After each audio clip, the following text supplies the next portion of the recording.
what happens? What's Periscope? Tweet. Oh, I mean, yeah. If somebody wants to retweet it, they can. DJ might give you on the phone too. He got a good following. All right, we'll do it. We'll see what happens. Cool. I don't even know if it's connected, but Seems to be. Cool. We start? oh yeah. So, we'll see. We said we got more business. We got more business. There we go. Now that we got the setup all locked in, dude, we're good to go. So we're doing 4 cameras next time, right? I said we're doing 4 cameras next time, right? Yeah. All right. So right now, Not yet. Yeah, we're starting it up right now. it's almost there. It says scheduled to start in less than 1 minute. So, Can we hit the start now? We can hit the start now. So, do me a view this first, so we might be able to switch over here too. Yeah, I can do that. I gotta I run. don't know, just for Up to you. for viewers. I gotta run Yeah. the file real quick. But if you Okay. need to, when the broadcast starts, you just press that replace button and press apply changes. Okay, cool. You know. Yeah, I got you. Oh crap! Wait. This is live now, right? Okay.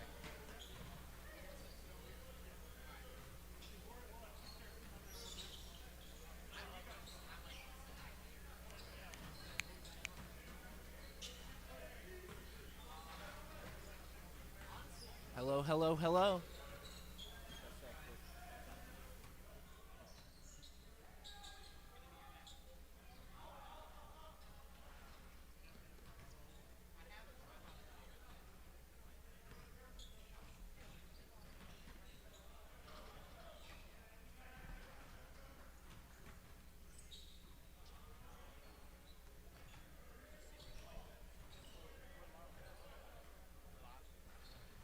We're live right now, yeah.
maybe move it up here. See how that is? No, That's you're fine. fine in terms Oh, of okay. levels. I just hear on the live broadcast versus the audio. Gotcha.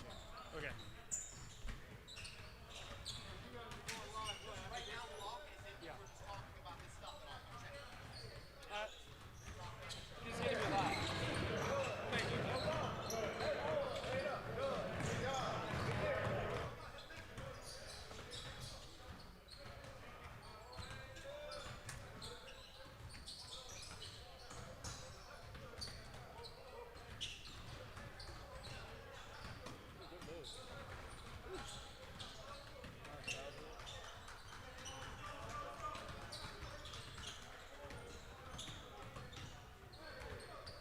I think they want us to talk right now.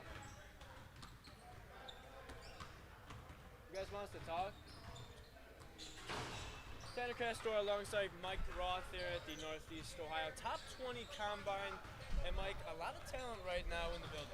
Yeah, tons of talent. You know, right now we're getting started with drills parts. On one side of the court, you got the guards working, and on the other side of the court, you got the bigs working on their kind of skills before we get into 5-on-5 games. You mentioned it, Mike. You've been around a lot of these type of combines, events. Very high intensity from the start. These kids right now, they're going to be playing 5-on-5, but they're getting some good drill work in at the moment. Yeah, I think the biggest thing that so far has separated this combine from the other ones that I've been to are you have a lot of high school coaches here. They're making sure that these drills are very competitive from the start. I mean, you look at one court, you've got like 4 high school coaches working with the guards as they're going through their moves. On each side, 4 courts, and you have like 2-3 coaches at every single hoop. I mean, that is some high level stuff because these kids, they're going to be getting that instruction, and hopefully we're going to see that translate to the 5-on-5 games because a lot of these kids have never played with each other, and they're going to be playing together starting in around 2 p.m. High level talent, high quality event. Looking forward to it here at Luther East High School.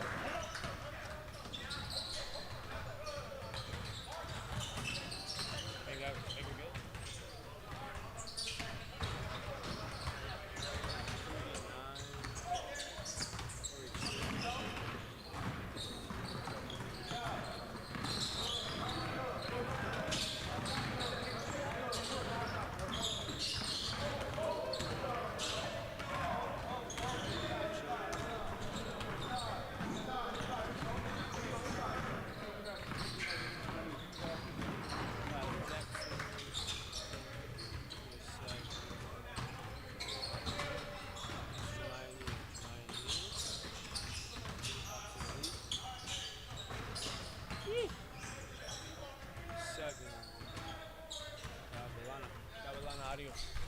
Babylana Audio. Thanks for hard work. Played at Richmond Heights last season.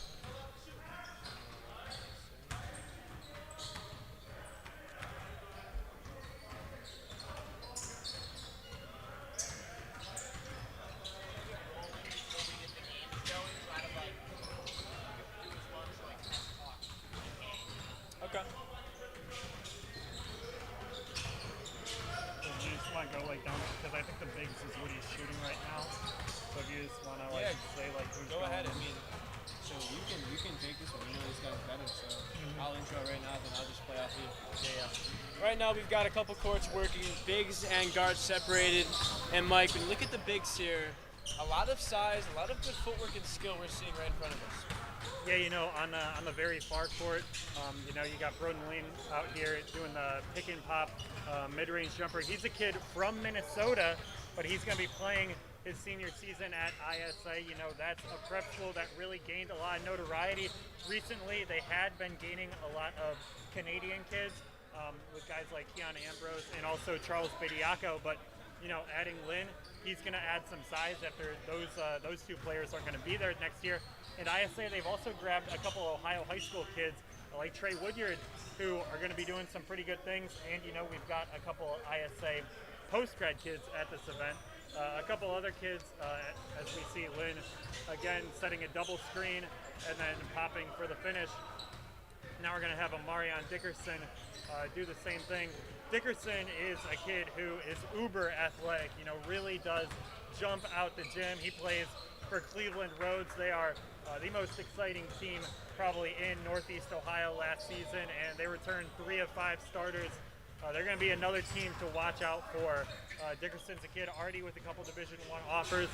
A lot of college coaches like his length and also his athleticism. He really does move well on the perimeter defensively for a guy his size. Some questions about him. How well is he going to shoot the ball? And what's he really able to do inside, as we see Dickerson shoot the three right there and it rattles in. So we'll see if he can do that in the 5-on-5. Take a look at him. He's listed at 6'6" and looks pretty versatile. Really good length, can roll to the rim, and if he can get that jump shot down, that could bring his game to the next level. Yeah, I mean, I think that most coaches are going to want to see him fill out a little bit. Sure. At this stage right now. He's pretty skinny, but you know, a lot of athleticism, a lot of talent there. And then the last kid over there is Jalen Billingsley. He's going to be right at home. He goes to Lutheran East, so this is a very comfortable gym for him to play in. He was absolutely fantastic his junior season, averaging over 17 points and 8 rebounds a game, leading the Falcons in scoring. And they were one of the best teams in the entire state last season. We're well on their way to competing for a state championship before, unfortunately, OHSAA had to cancel their tournament due to COVID. Billingsley is a kid who recently did commit to Georgetown University, so you know he's off the market. But it's going to be good to see some of the more available bigs go up against a talent like Billingsley, because he is one of the best players in the state.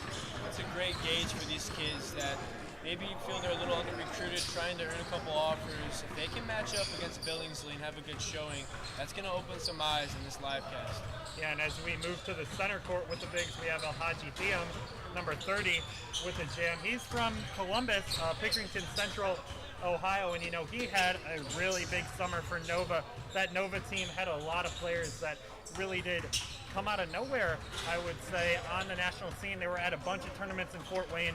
They had a lot of success with Alhaji Thiam, and then 2 Gahanna kids, Maceo Williams and also Jarius Jones. Nova had a really solid summer, and we're going to see if Alhaji can continue to keep his momentum for this summer, because at some events like this in the Columbus area, Alhaji's been at 2, and his team has won the championship in both those events, so he's a winner. Right now, offers from NJIT and the Division II offer from Walsh. Another kid, very long and lengthy at 6'7". He'll have to fill out as time progresses, but he's a good prospect for sure. And we are nearing the start of the top 20 combine here in Northeast Ohio. Yeah, so judging by the schedule that we have right now, it looks like we're going to be doing some transition defense drills. So we got 2 coaches that are going to be explaining that. The team, all the players are right now in the center, so right now they're going to be explaining what they're going to be doing next. Transition defense is something that you don't always see at these camp events, so maybe doing a drill now will be more likely to see the kids hustle back on defense and not give up some easy points in transition, because that can kind of happen in these open gym settings. You always want to pay attention to how attentive these kids are. We heard the coaches talking earlier. Pay attention to detail. It's important with how you take coaching, not just how talented you are. Are you willing to listen? Are you willing to take direction? And just watching these type of drills, you can notice who's paying more attention than others, who wants to get better. And right now, I'd say from top to bottom, this is a pretty good group right now. And these coaches have a great grasp on what they want to get done here today. And again, we're here to play 5-on-5, but they are getting some drill work in. You see most of these kids already dripping in sweat. It has been high intensity from the start. Yeah, I like how you mentioned paying attention.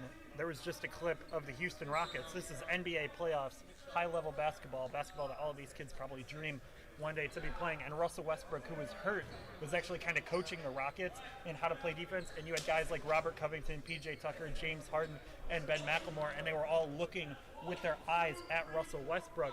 Those are professionals. That's what professionals do. So starting these habits young, paying attention to coaching directions right now, as it looks like we're going to be having some 4-on-3 drills where one player has to touch the baseline. So the coach is going to announce who has to touch the baseline. A classic drill. I feel like we've been doing this drill, at least for me, since when I was in grade school. So we'll see how these players handle these sort of advanced situations.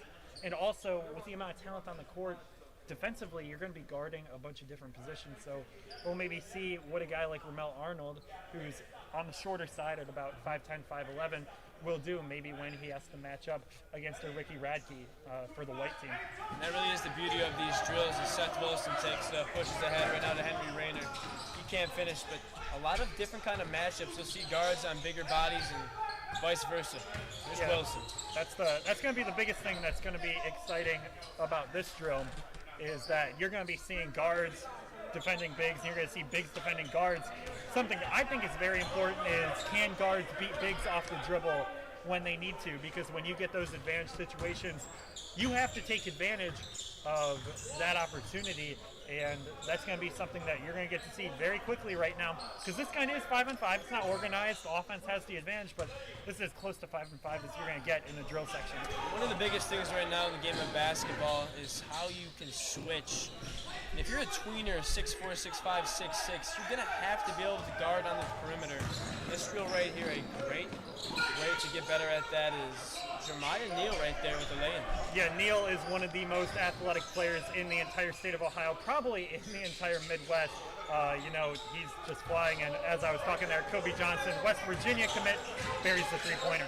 First team All-Ohio last year for Kobe Johnson, and his future backmate right there, Seth Wilson, a little long in the jumper.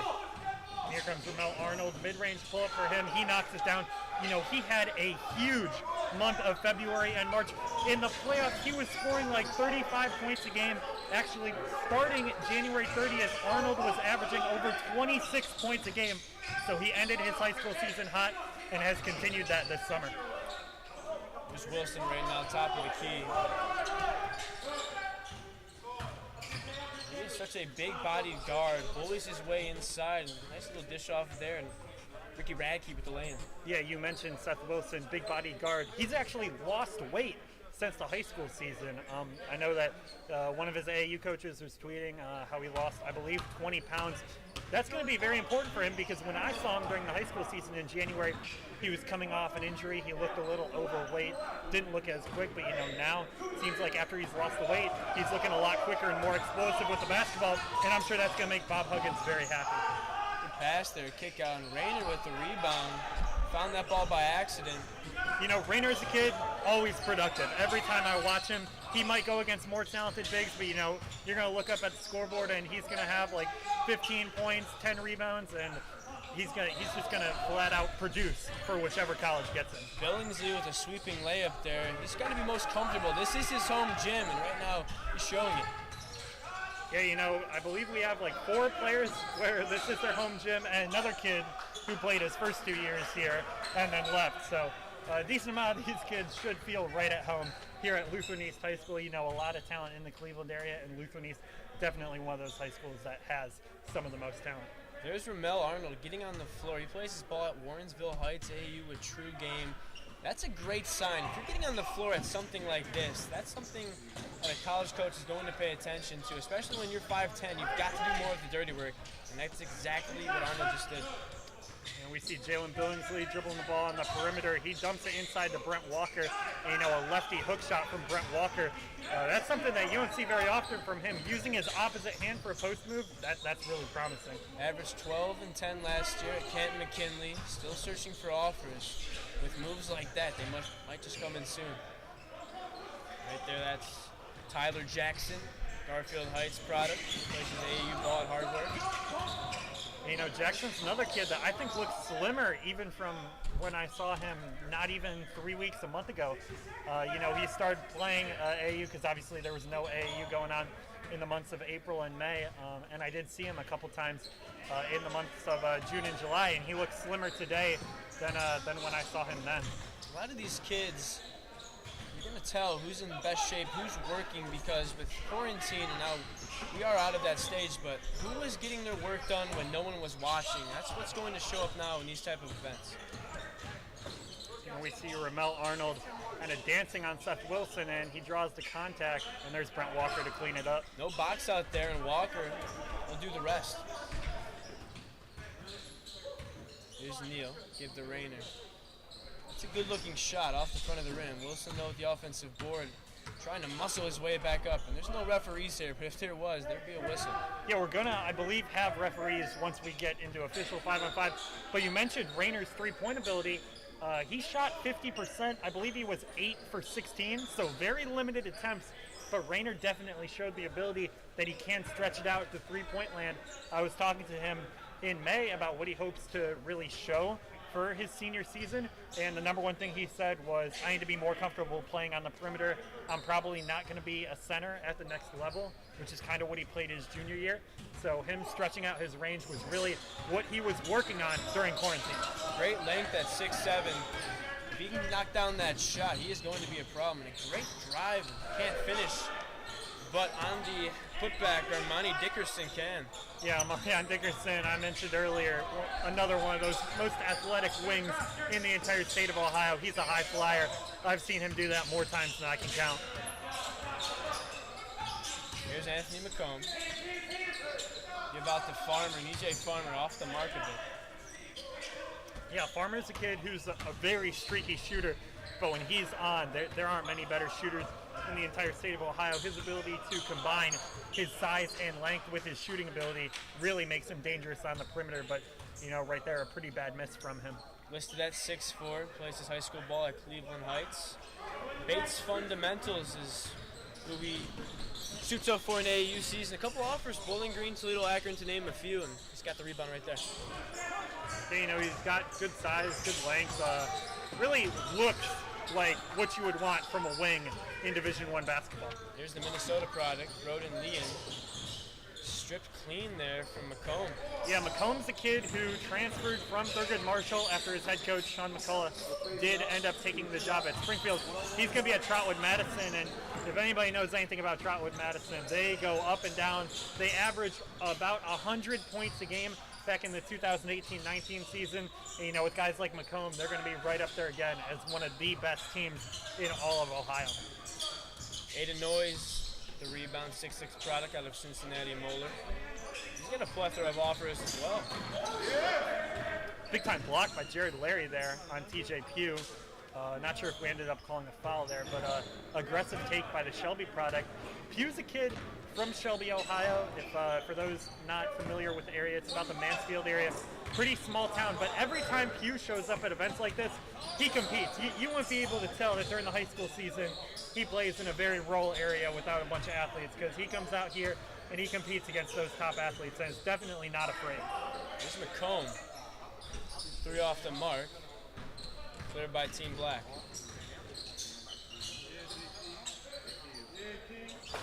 Keyshawn Hall with the step-back three-pointer. You know, that's really the question with him.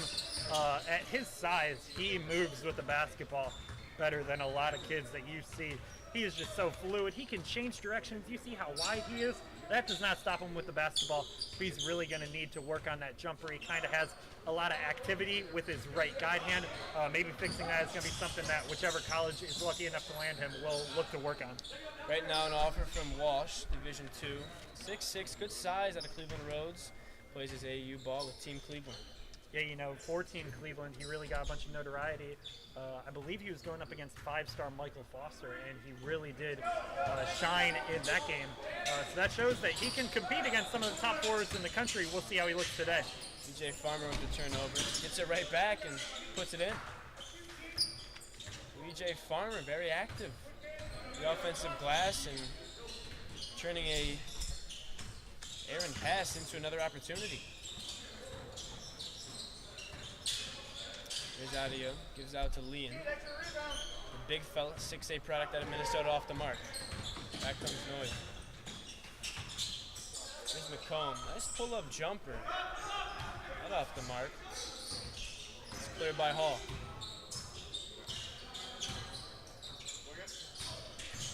Leon, a little double clutch. Yeah, nice shot contest by EJ Farmer right there. You know, I mentioned looks like a wing that you're going to want for Division I college basketball. There's that length really come into effect right there. You see it. He forces Lean to kind of double clutch, and that was a very difficult shot because of Farmer's length. Great effort right now on defense. Absolutely no slacking off. These kids are competing at a high level. Yeah, I think it's nice because it seems like they're going for about 5 possessions on and then they're 5 possessions off, as we see a Marion Dickerson with a powerful slam. if you want to go on YouTube after this event, just search up Amarion Dickerson. You're going to see a lot more of those because he is a high flyer. Offers right now from Ryder in Miami, Ohio. There's Noyes. Outside three, no good. Pugh with the ball. Jumper. And that's long as well. And clear out and showtime. There's your guy, Armani Dickerson. And that'll end the session too. I think we're switching, so there's like two groups right now, and I think we're doing the same thing, just the new groups that kind of started. So here we're going to have the players that were in at the start. So it seems like they're going for about 3 to 5 minutes, and then they're switching. So we got kids like Ramel Arnold, Brent Walker, Corey Tripp, all back out there on the court. The problem with the net right now,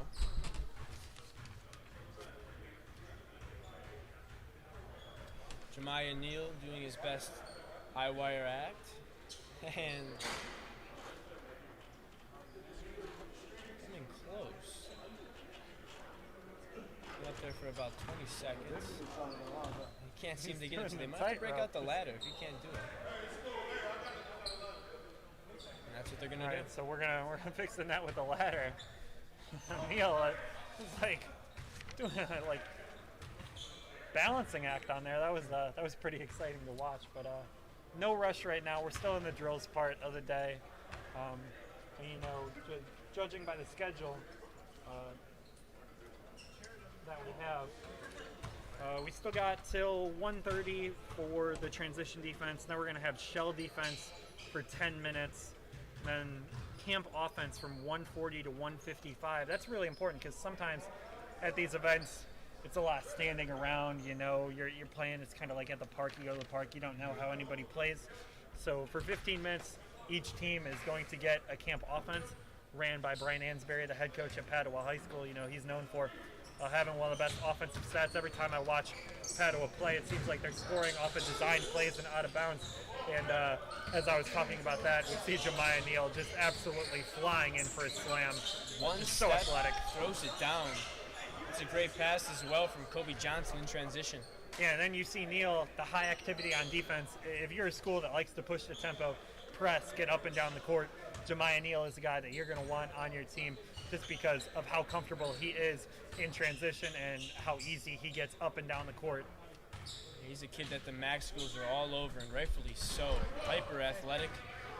He is showing out so far here at this event. And one of the camp organizers, TJ Petros, he posted a video about Neal, and you know, it seems like in his opinion that he thinks that Neal should be getting some love from schools higher than the MAC, maybe some upper mid majors and some high majors. So we'll see what Neal does today. You know, we've got some high majors watching. And, you know, he's probably one of the kids that high majors are going to be intrigued by. Plays for Hobson Elite, you know, not a SHU affiliate AAU program. And I'm not sure how many college coaches are going to get to go out to Toledo Rogers as there's Neal missing in the corner. So he's a guy that I'm sure a lot of coaches are intrigued by. Question about it. 6'5", great length. Up ahead to Corey Tripp, the Medina product, with the lay-in. You know, Tripp was really good during the high school season. That Medina team, they were one of the highest scoring teams in the Cleveland area, and they only lost in double overtime in the playoffs to Mentor. And probably the best game of the season, it was actually the last game before OHSAA had to cancel their tournament. That game was going on Wednesday night, and it went to double overtime, so it didn't get done until pretty late in the night. And then the next day, everything unfortunately had to be canceled. But a fantastic game. Corey Tripp was really solid in that game, scoring over 20 points, and I believe he had about 10 rebounds as well. Mel Arnold, the miss there in the layup. Brent Walker cleaning it up off the glass. He's been very active right now. You know, Brent's a kid, size-wise, fits everything you want to look for from a basketball or even a football player as well. Right. In the corner, no good. Shema Scott. Put back from Thiem off the mark as well. And back comes Johnson.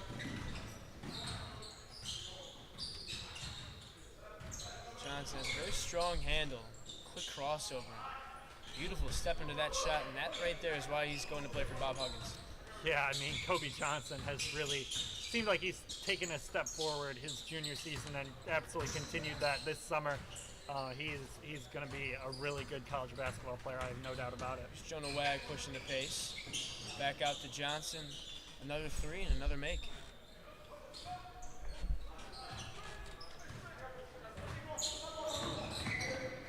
Yeah, Jamar Talbot with the basketball, run the pick and roll game with Alhaji Thiam, and he hits the little lefty hook. Alhaji, as a natural lefty, really comfortable going up over that right shoulder. And Johnson, why not another triple and another make? That's 3 for 3. The last 3 possessions down. The West Virginia commit starting to dominate. Yeah, and I mean, at his size and length, if he's going to shoot the basketball like this, he's another one right here. Johnson for 4 in a row. Left that one a little short, but a fantastic shooting display early from Kobe Johnson. There's Kobe Mitchell. Up top, high. Too soon of a pass. Back comes Arnold. Arnold off the glass, throw down by Neal.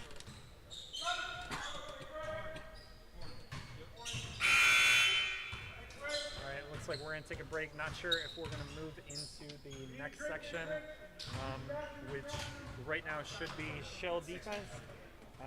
Yeah, we're at 1:28, so shell defense starts in 2 minutes. We're running right on schedule for the games to start at 2:12.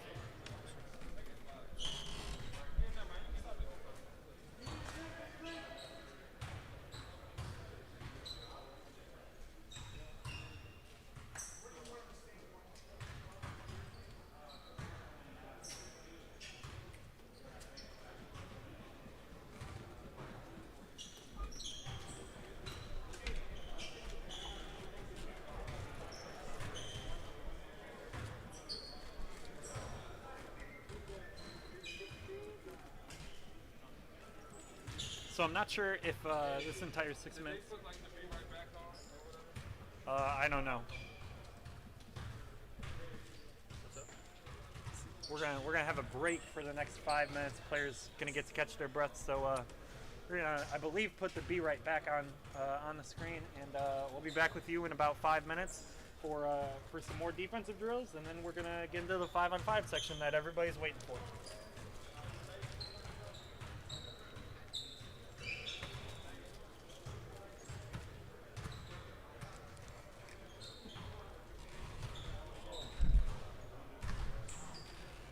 Good event. No doubt. And you know your stuff, man. You know your stuff.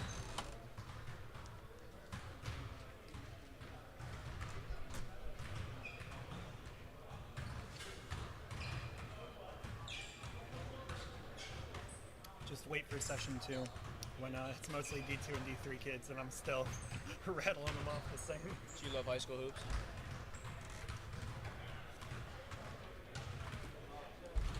Yep.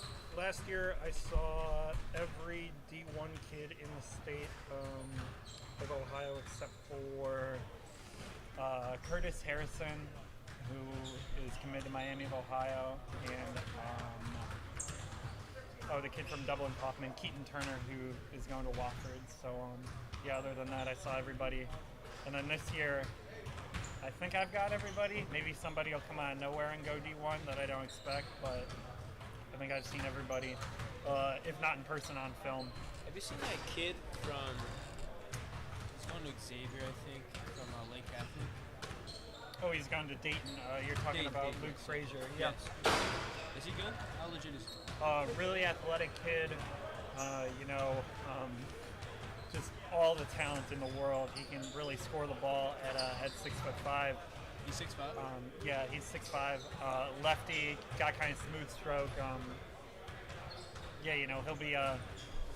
He'll probably be a good player. We'll see how he fits into Andy Grant's system, because they were so successful, but they got to replace guys like Obi Toppin. So we'll see how much he gets to play early on. Him and Luca Eller, kid committed to Miami of Ohio. That was a nice combo for Lake Catholic. Is he still there? Is he still there, or did he graduate? He graduated. Yeah, he'll be a freshman at Miami as well. Gotcha.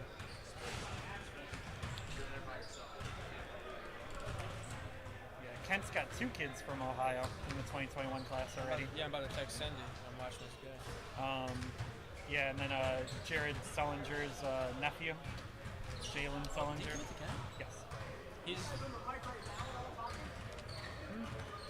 we have the be right back sign on. The be right back. It's like a signs on. pause for till this is done. Yeah, We're talking about they this can stuff. hear us. Yeah. Yeah, Jalen Sullinger, one of the top shooters in the state. Pretty tiny at like 6'1". But, you know, he can really score the ball. He had a couple MAC offers, so.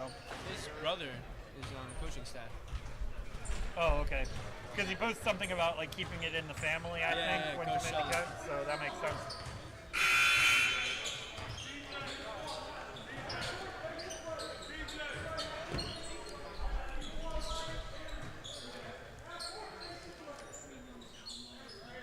Just gotta get these names down. That'll make it so much easier. Just knowing them by heart. CB, yeah, That's that's how I am. Yeah. Yeah, the second session, there's like 5 kids that I'm gonna have to look down and be like, okay, I got it. But for the first session, literally the Jared Larry kid from Michigan and the Broden Lean. So if I'm only remembering 2 guys, that's just automatic. Okay.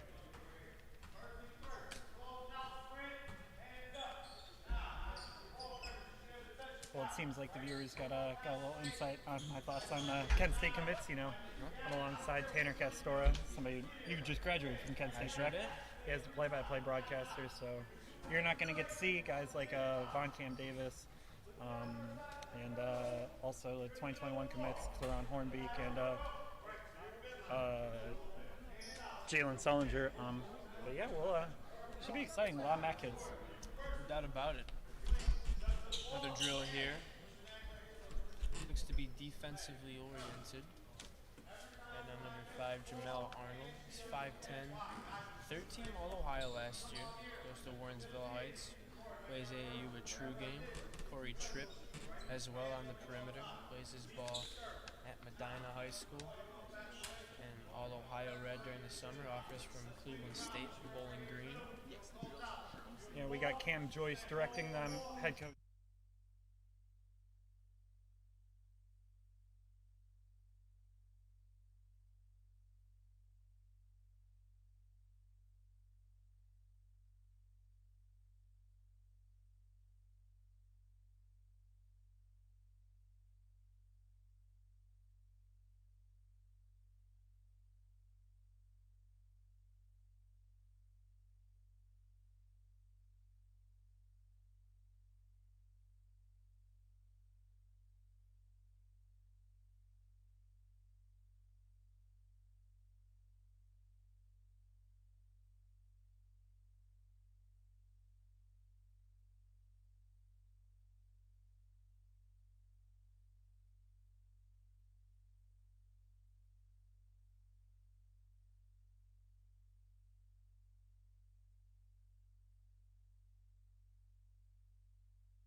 For a team that likes to get up and down the court, and I think more naturally he's going to be fit at the small forward position if he can develop that outside shot, because he has the ball skills and the speed and quickness to play on the outside.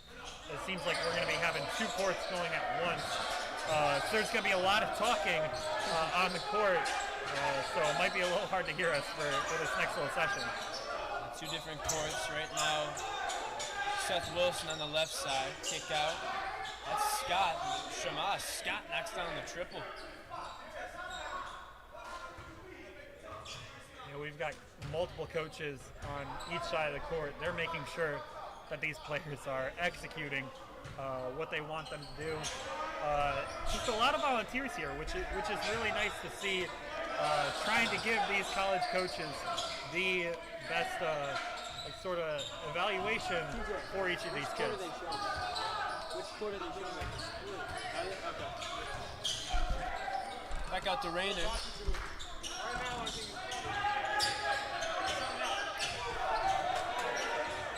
And here's Audio inside to Rayner. Nice throwdown. Yeah, Henry Rayner's a kid. If you're a guard, Henry Rayner's not a kid you want to see in the post. He just knows how to punish the mismatch and get a bucket in the paint. Really good at sealing off position. You see it right there against the point guard in Corey Tripp. And Tripp's stronger than most point guards. And Rayner was still able to seal off position and get the slam. Offers right now from St. Francis, PA and Youngstown State to Henry Rayner. Yeah, Youngstown State already has 2 players committed from Rayner's AAU team, so it seems like right now they might be the leader for his services once he is ready to go to college. Jemiah Neal right there picked off. That'll flip the group. Yeah, so with 3 groups, somebody's always going to have to switch. I believe you go from defense to offense to off right now is how they're doing it. You got 12 people on each court right now, 24 total kids. So you got 3 teams of 4 at each hoop.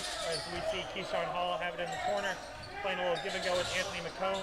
Kicks it out to Tyler Jackson. There's McComb now attacking. Corner now. Not sure who that is. Doesn't have his jersey around. Back out to Hall. Hall now. Step back 3. Tough shot. And barely draws iron.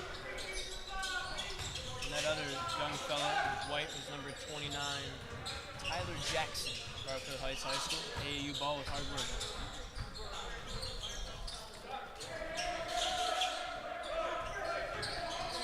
Babylon Audio and 7 in black. He's got the ball in the moment. There's El-Haji Thiem. Back up to Telbert. Telbert now. Gives to Wag. Wag. Back out top to Audio. He's off the mark. 6'3" product. Playing right now at ISA post-grad. Richmond Heights last season. Yeah, he played at Richmond Heights alongside Jamar Talbert and another kid, 2022, who obviously is not here at this NEL 2021 event, but Josiah Harris. Richmond Heights was one of the most talented small schools in all of the state of Ohio. They were expected to win a state championship, did not get the opportunity to fulfill that expectation, unfortunately. Audio's a kid. We'll see what he does at ISA doing a post-grad year. And then you got another kid at this event, Shamas Scott from Shaker, who's also going to be doing a post-grad year at ISA. Possibly getting some chemistry work in here today. Here's Rayner now in the corner. Got the trip probing. Here's Rayner, beautiful cut and even better finish. Marianne Dickerson, great drive baseline, drew 2 defenders and kicked it to the cutting, slicing Henry Rayner. And it's nice to see Rayner finish over length there and really overpower at the basket. Cross-court pass. Now into the hands of Noyes. Noyes cut off, trying to go middle. Swings back out. Ooh, almost a nasty finish from Tyler Jackson. Yeah, I like seeing the aggressiveness in stuff like this. Nothing hurt in transition at this point. No reason not to try and put somebody in the rim. I think that's what these players are kind of thinking right now. Tyler Jackson, number 29 today, 6'3", Garfield Heights High School, hard work, AAU. Offer right now from IUPUI. Here's Marshawn Hall. Kick out. Corner 3 is good. Yeah, Audio, guys, seems like that we just mentioned, knocks down the corner triple, and we're going to be switching again and getting the team with Dickerson, Corey Tripp, Ramel Arnold, and Henry Rayner back on offense.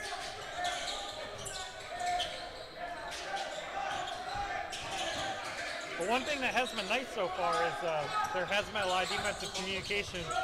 You hope that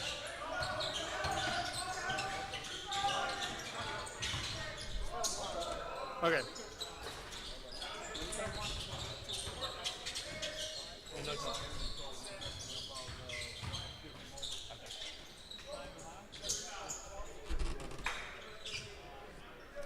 What do you ask? Turn the mic off. Oh,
We're getting ready to go live. Don't want to get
Kobe Johnson, Amarion Dickerson, Brent Walker, Henry Rayner. That's team 1. Team 2 is going to be Seth Wilson, Anthony McComb, TJ Pugh, Aiden Noyes, Keyshawn Hall, Ronan. How do you say your last name, Coach? Lean. Team 3 is going to be Kobe Mitchell, Jamar Talbot, Jared Larry, Jemiah Neal, Ricky Rackey, and Coron Horby. Last team is going to be Ramel Arnold, Shamaz Scott, Jabalahan Audio, Tyler Jackson, EJ Farmer, Haji Thiam, and Jalen Billingsley. Team 1, come here. Team 1. Team 1, come here. Hurry up. Go, Team 1. Team 2. Team 2 behind you.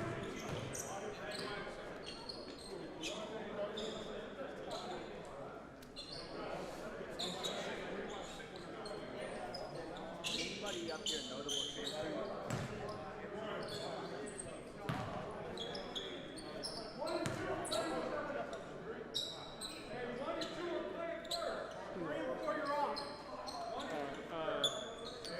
You said transferring?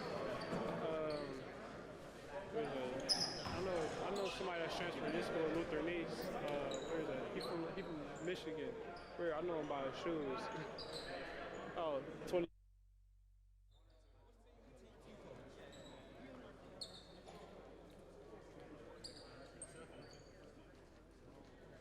Team 1, you're white.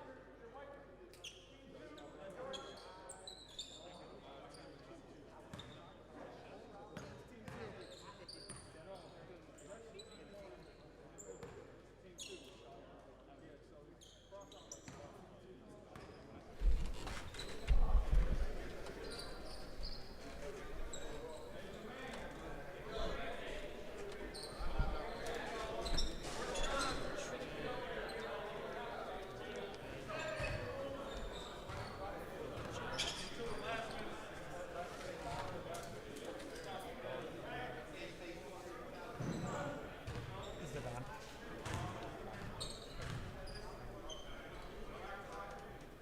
So it seems like they're playing for 9 minutes and then they're doing the Elam ending. Amarian. Kind of how it's spelled. Sounds how it's spelled.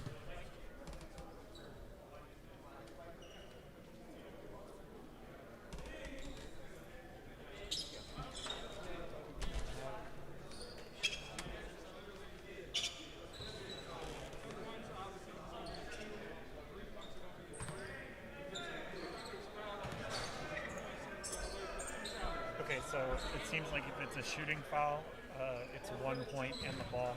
If it's a 3-point shooting foul, it's 2 points on the ball. Ready to go here at the Northeast Ohio Top 20 Combine, presented by Northeast Ohio Spotlight and Prep Scouting. A lot of talent in the building.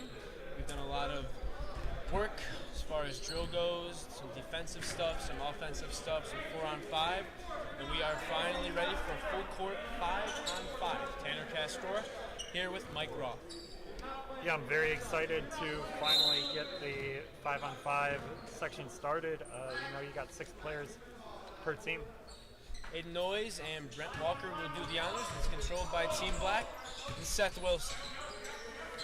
Keyshawn Hall. Give out to Anthony McComb. He was a late add to this event.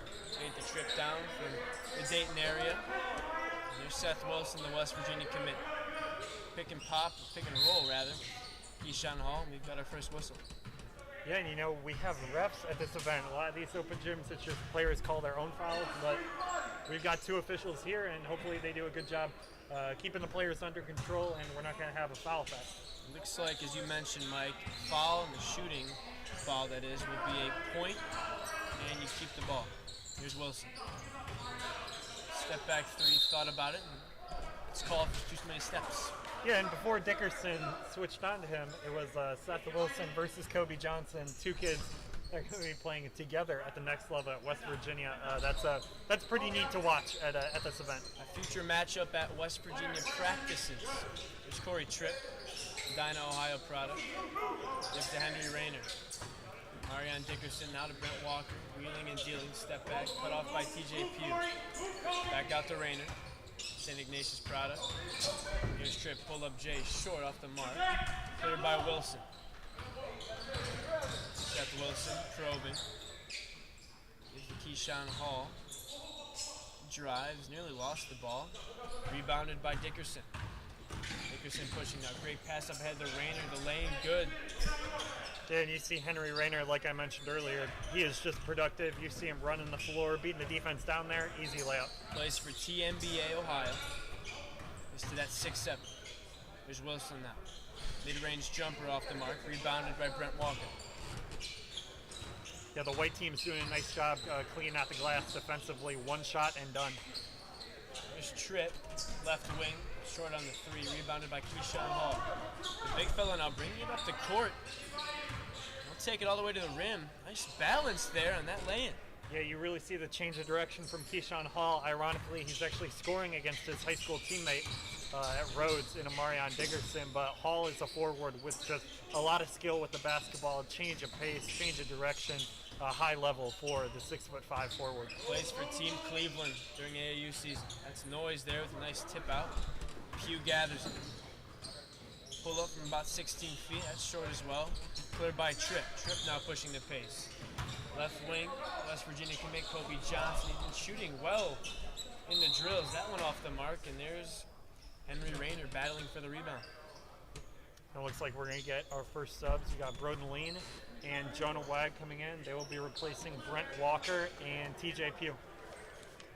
Broden Lean plays for D1 Minnesota, going to high school SAI. 7 offers, including Wyoming. There's Dickerson. Thought better of the 3. Gives now to Wag. Wag recently transferred to Mentor High School, gives to a cutting Dickerson. We're going to keep it here with Team White. Yeah, you know, you have Wag. He had a solid season at VASJ, but playing at Mentor, that might really open up his game, playing next to a guy like Luke Chacon, Youngstown State commit. Those two also play AAU together. Expecting Wag to have a big year. There's Rayner using that left hand, can't get it to drop. And Keyshawn Hall, he's been very active so far in these first 4 minutes. Here's McComb. Jumper short as well. Gathers his own miss. Good pass inside to Noise. He can't get it to go. Great defense there from Armani Dickerson. A nice block by Kobe Johnson there as well on Noise. He's going to get it back. Give and go there, and got it right back. Team White right now up ahead 4-2. Here's Lean. Now Wilson. Working on his future teammate. Here's Keyshawn Hall again. Guarded by Armani and Dickerson. He is rejected. Henry Rayner, great length at 6'7", push up ahead. Corey Tripp, windmill flush. Showing off the athleticism for Corey Tripp. Wow. All about Mr. Tripp. Only 6'3", but can get up and got up in a hurry. Offers from Cleveland State Bowling Green. Plays for All Ohio Red in the summer. Yeah, you know, a lot of coaches really like his frame at the point guard position, and Tripp can really pass the basketball. Got a whistle here. Brent Walker, wearing number 41, 6'6", Canton McKinley High School, All Ohio Red.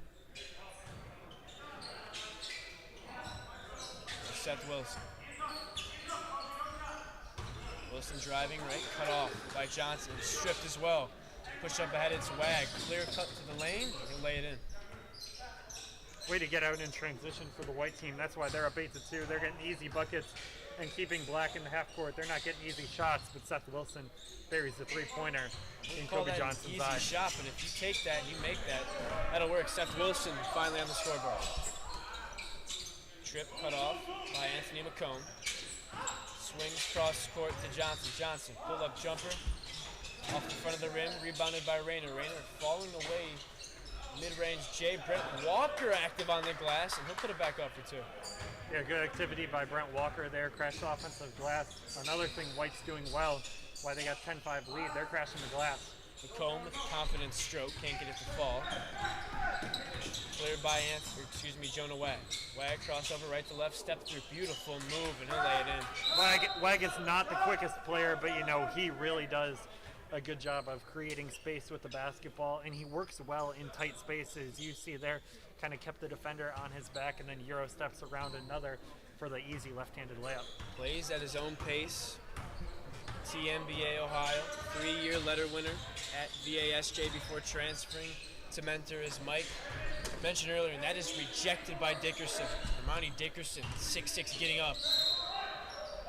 Blocking foul. It's going to go against Amarian Dickerson. He'll keep it here.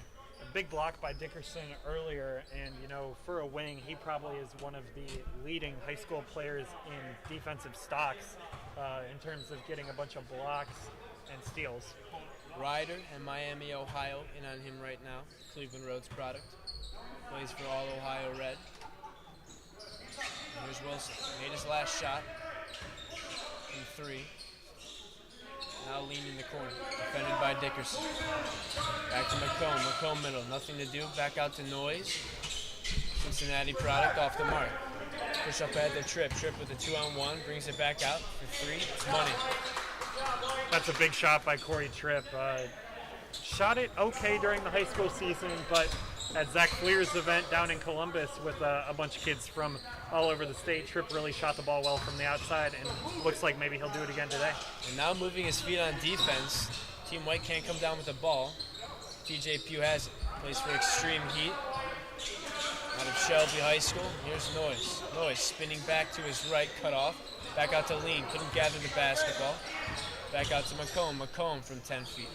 Got it. A nice mid-range pull-up by Anthony McComb right there. Here's Wag. Marion Dickerson, a little too quick. Yeah, a little bit too excited once he got the basketball. Got put it on the floor before you looked to make your move, and he didn't do that there. Aiden Noyes will take a seat. Checking back into the game, Keyshawn Hall, wearing number 42 today. And Henry Rayner checking back in for Team White, rocking number 23. Here's Wilson, guarded by Tripp. Keyshawn Hall trying to get position down low. Great defense again. Active hands from Amarian Dickerson. Wilson now, the steal, push up ahead, 2-on-1, give and go. That'll be his first basket. Anthony McComb on the board. Yeah, nice basket by McComb running in transition. Seth Wilson gets the steal and beats the defense down the court. McComb plays for True Game in the summer. Spent the first 3 years at Thurgood Marshall before transferring to Trotwood Madison. Now he's defending Jonah Wag. Jonah Wag looking for his own offense here. Gives it up to his teammate. And now Henry Rayner's got it top of the key. Marion Dickerson. Back to Wag. Wag looks at the clock. 45 seconds left in this first half. Switch off by TJ Pugh. A little overzealous there, and he's called for the hand check. So it seems like during pool play, they are playing the 10 minutes to the clock, and then during the semifinals, they're going to do the elam ending. So you got about 40 seconds left. Team White up 15-7. Looks like they're going to come away with this one. It's Jonah Wag. And now Corey Tripp with the ball, defended by the West Virginia commit Seth Wilson. Gets a screen. Tripp, beautiful pull up in the lane, stopped on a dime. And with a steal, gives it right back to Walker. He can't get it to fall, but how about Corey Tripp making it happen on both ends of the floor, offensively and defensively. And now we've got a foul. Marion Dickerson, a little too much there with the hands. Keyshawn Hall will head to the free throw line. Yeah, and with that shooting foul, it's gonna be 2 points for the black team, and White's just gonna get the ball. 8 seconds here, gotta go quick. Down to 5, Tripp gotta make something happen, kicks out to Wags, gotta let it go. Does he know it? He does. Off the mark, and that's how the first 10 minutes will end. So Team White, a good performance from start to finish. They win this one 17-9.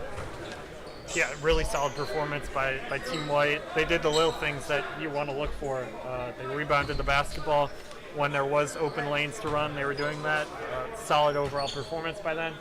We'll see if 3 and 4 can kind of match that intensity that we had in the first game. Corey Tripp, the star of that first 10 minutes. A couple nice moves in the lane. Windmill dunk, a steal as well. A big reason why his team got the W.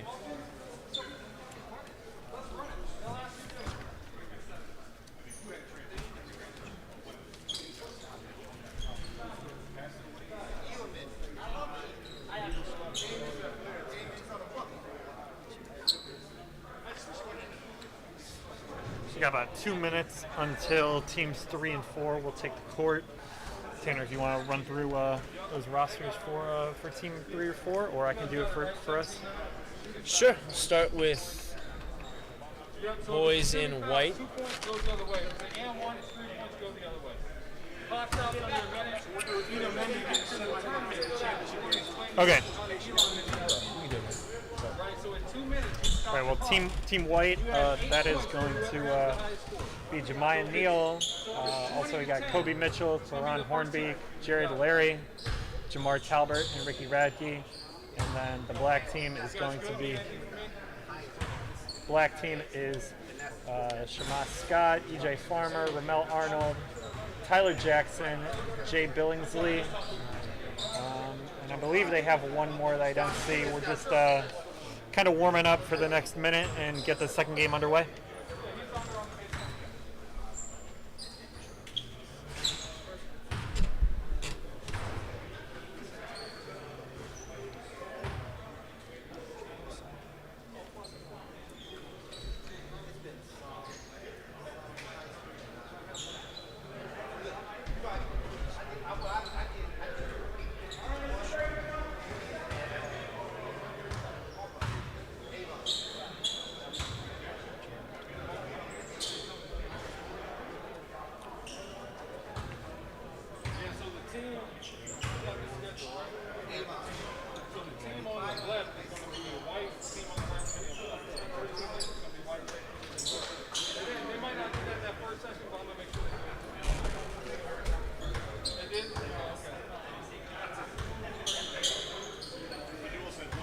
All right, about ready for game number 2.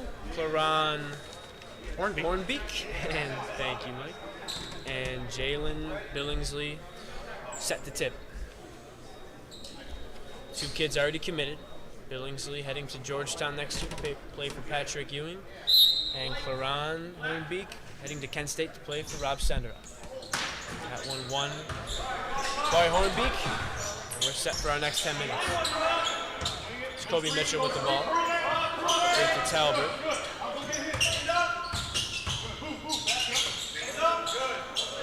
Here's Neal.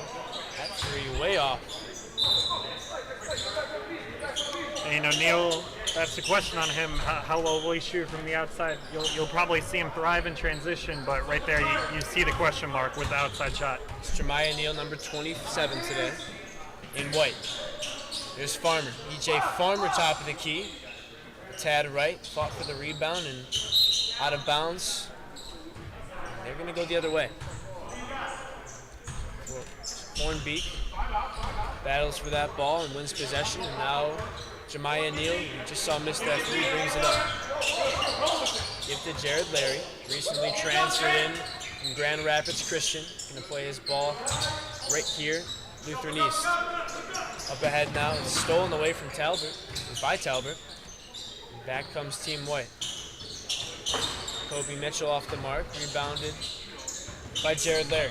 There's Larry now, beautiful pull-up. Can't get it to go, and again, offensive rebounding. That's something that a college coach is going to want to see. A lot of activity for Kobe Mitchell. Yeah, Kobe Mitchell, one of the 5 highest scorers in the state last year at over 30 a game. He was doing that at Harrison Central, which is in, I believe, Cadiz, Ohio. Was kind of an unknown, but really exploded at Zach Fleer's second 2021 challenge. And, he's here proving to be a player that can compete against a lot of talent. Jared Larry there off the mark. Good move, though, to free himself. Back comes Team Black. Jamar Talbot, 5'10". Now EJ Farmer. There's the future Hoya, Billingsley. Cut off, stolen away by Kobe Mitchell. Here's Mitchell. Going left, using the right hand, beautiful move. That was really pretty, using the right hand to shield, get just underneath Tyler Jackson's hand for the block. That was a nice finish. Shamas Scott with the ball, number 6 in black. Going to play at ISA next year, I should say this season. Here's Farmer trying to get an angle, and he did. Yeah, EJ Farmer just kind of using his length to finish over Jared Larry there and get the bucket. Plays for Bates Fundamentals in the summer. Here's Talbert now. Cross-court pass. And there's a good-looking shot from Jared Larry. Airballed last time, but now he's found his stroke. 6'5" product, playing at Cleveland Lutheran East. Yeah, just inside 3-point line. That'll make it 7-2. The team in white is ahead. How about Jamar Talbert picking up full court?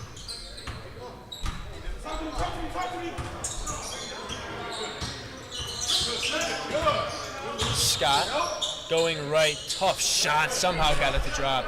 Scott does a nice job finishing off of 2 feet. I've seen him make a move similar to that countless times when he does drive to the basket. Here's Neal. Back now to Kobe Mitchell. Kobe Mitchell. Back out. Ricky Radke. He's got it in the corner. Radke working on Thiem. Tough shot. Can't get it to fall. Good defense from Team Black. They push the pace now. Sweeping layup, and that'll drop for Shamar Scott. Scott does a nice job avoiding the block, switching hands in midair, and gets to finish. He had a big year at Shaker Heights, helped lead them. They were in the Elite Eight for Division I before, unfortunately, season had to be canceled. And looks like he wants bigger offers than what he got. We'll see if he can get him at ISA. Jared Larry there, back-to-back baskets for the 6'5" senior. Here's Farmer. Deep triple try. He's got it. Like I mentioned earlier, Farmer, one of the top shooters in the state of Ohio. He is not afraid to pull from well beyond 3-point line, even off the bounce like you see there. A lefty. How about Jemiah Neal? We just talked about the question marks from his shooting, Mr. Roth, and he knocks it down. Yeah, good-looking pull-up jumper by Jemiah Neal from the mid-range area. As we see Gabalan Audio get stripped of the basketball, and he kicks it out of bounds. 11-9 here, second 10 minutes.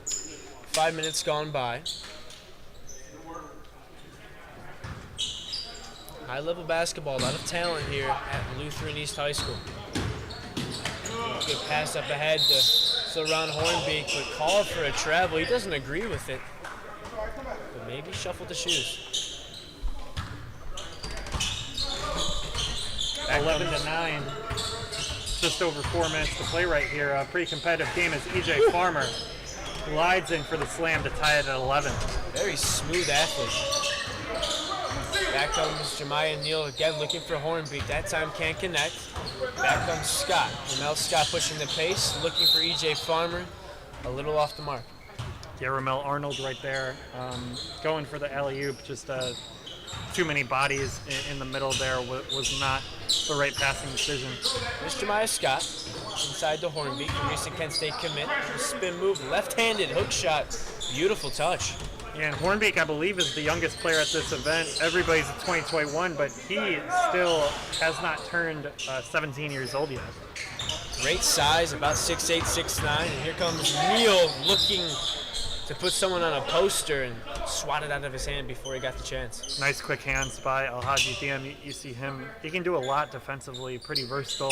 Will mostly guard forwards, but as you see there, active hands for the strip on a wing. Here's Hornbeek working on Thiem, and again goes to that left-handed hook and is successful once more. You know, Hornbeek has probably a 2 to 3 inch height advantage and a pretty significant weight advantage on Thiem. He's taking advantage of it. 3:20 left to play here in the second 10 minutes. Off the mark, Arnold. Offensive rebound, and that's Alhaji Thiem, 6'7" product from Pickerington Central, plays AAU for Nova Village with an aggressive take. Back comes Jared Larry. Looking for Hornbeek. Hornbeek got free range of the basket, and he'll throw it down. Good to see Cloran Hornbeek be this productive and really using his size to his advantage. There's a lot of size at this entire event, but Hornbeek's one of the biggest kids. Mel Scott back out to Gabalan Audi, working on Larry. Back to Farmer. Farmer thought about the three, driving left now. Hangs in the air, gets his own miss. Rejected though by Neal. Such a fluid athlete, a quick second jump. Now here comes Team White. Neal, two-handed flush. Good pass by Kobe Mitchell right there. Tried making one pass, got deflected, got the ball right back. finds Neal cutting to the basket. Easy slam. Team White up ahead, 19-13, 2 minutes and 15 seconds left to go here. That's off the snide as Arnold can't get it to go, and here comes Neal again, back-to-back dunks. We're going to get some subs as Jemiah Neal has really helped his White team extend out a lead. They're now up 21-13, 1:55 to go in this qualifying round game. Again, how about Jamar Talbot picking up full court, not being told to, but that's just him wanting to get some reps in defensively, and Gobelin Audio knocks down a 3 in the meantime. And nice shot by Audio right there. Space on the floor for his team. Worked well off of Ramel Arnold, who's getting pressured. Here's Hornbeak. Jumper, looks like he's got potential, but maybe not comfortable yet from that range, but willing to take it. And here comes Arnold. It's too strong. Up ahead now to Neal. Watch out. Whew. My goodness. He gets that step through, and he can jump off of either 2 feet or 1 foot. That time a 1 foot throwdown. Just such a smooth and fluid athlete with the basketball as another smooth athlete, Jalen Billingsley. Not many 6'8" kids doing that sort of crossover from the perimeter and taking it to the hoop. Deceptively quick. Here's Neal.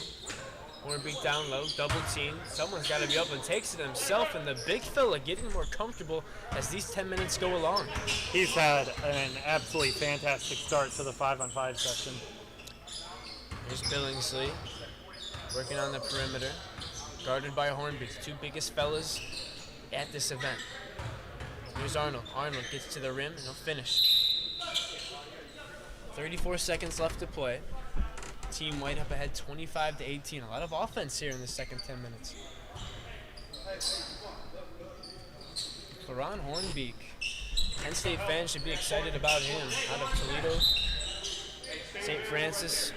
He's got to play lower, but I'll tell you what, he's got a lot of room to grow and already very talented, pretty raw, but we have seen a couple nice moves from the big fella. Looking for him there. It's stolen. EJ Farmer with the lay-in from El Hadji Fiam. Nice full court pressure from the black team. We'll see how the white team is able to handle this as we see Ricky Radke lose the basketball. Jalen Billingsley gets steal. He throws it ahead to EJ Farmer, who gets blocked by Jemiah Neal, and that might just do it. 13 seconds left to go. It's Jared Larry getting off the ground, 26 in white. Plays his AAU ball for NBA Team Adidas. 13 seconds. We'll probably hold for the last shot here. Double teaming Day, so they're going to have to give it to Radke, and he gives it to Jemiah Neal. 8 seconds to go. Crosses half court. Here's Day now. Looking for someone, no one in the area. And Team Black will have 3.7 seconds to get off a final shot. Yeah, not sure if Larry was looking for Radke or Hornbeak. They were both kind of in the general vicinity, but neither one attacking the basketball in the air. There's Jemiah Scott, lets it fly, looks good. A bit strong. And a good finish to that second 10 minutes. Jemiah Scott with a couple nice dunks. Claron Hornsby, some nice post moves, and Team White gets the W. Yeah, and we're going to get, I believe, Team 3 versus Team 2. So one of these teams are going to be staying on, and they're going to be playing a second game in a row during this kind of opening qualifying round of games where you got 6 qualifying games, then you got the semifinals and the finals.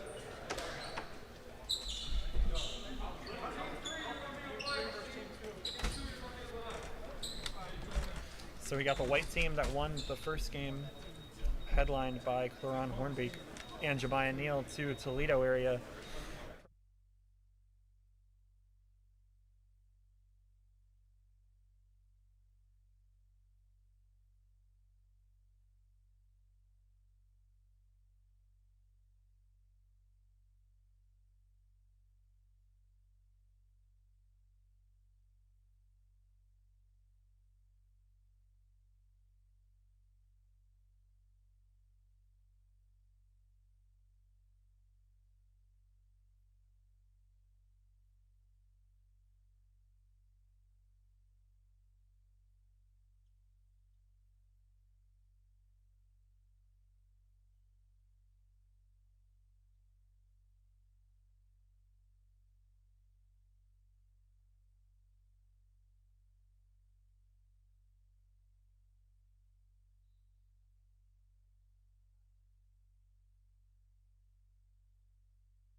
head of steam. Gives a lean, the trailer. Kick back out to McComb. McComb pull-up jumper. Iron unkind. McComb's been very quick to fire in the mid-range so far today. Here's Day.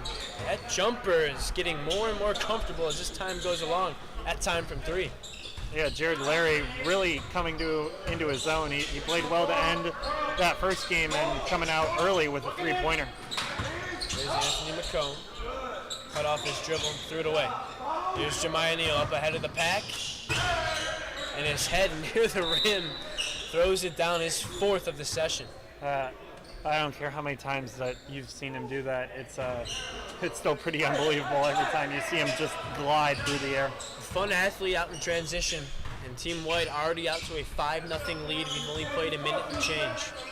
There's Broden Lee playing at ISA this upcoming season. Gives to McComb, and he knocks down a triple. Back comes number 26, Jared Larry. A bit short, TJ Pugh clears. Back comes Pugh. Now to a cutting Anthony McComb. McComb probing back, plays for True Game in the summer. And now Seth Wilson. Guarded closely by Kobe Mitchell. Cut off. Good hands there, nearly winning the basket. And Jemiah Neal pushes up ahead. Jemiah Neal. Go down as a turnover. No, they're going to keep it here with Team White.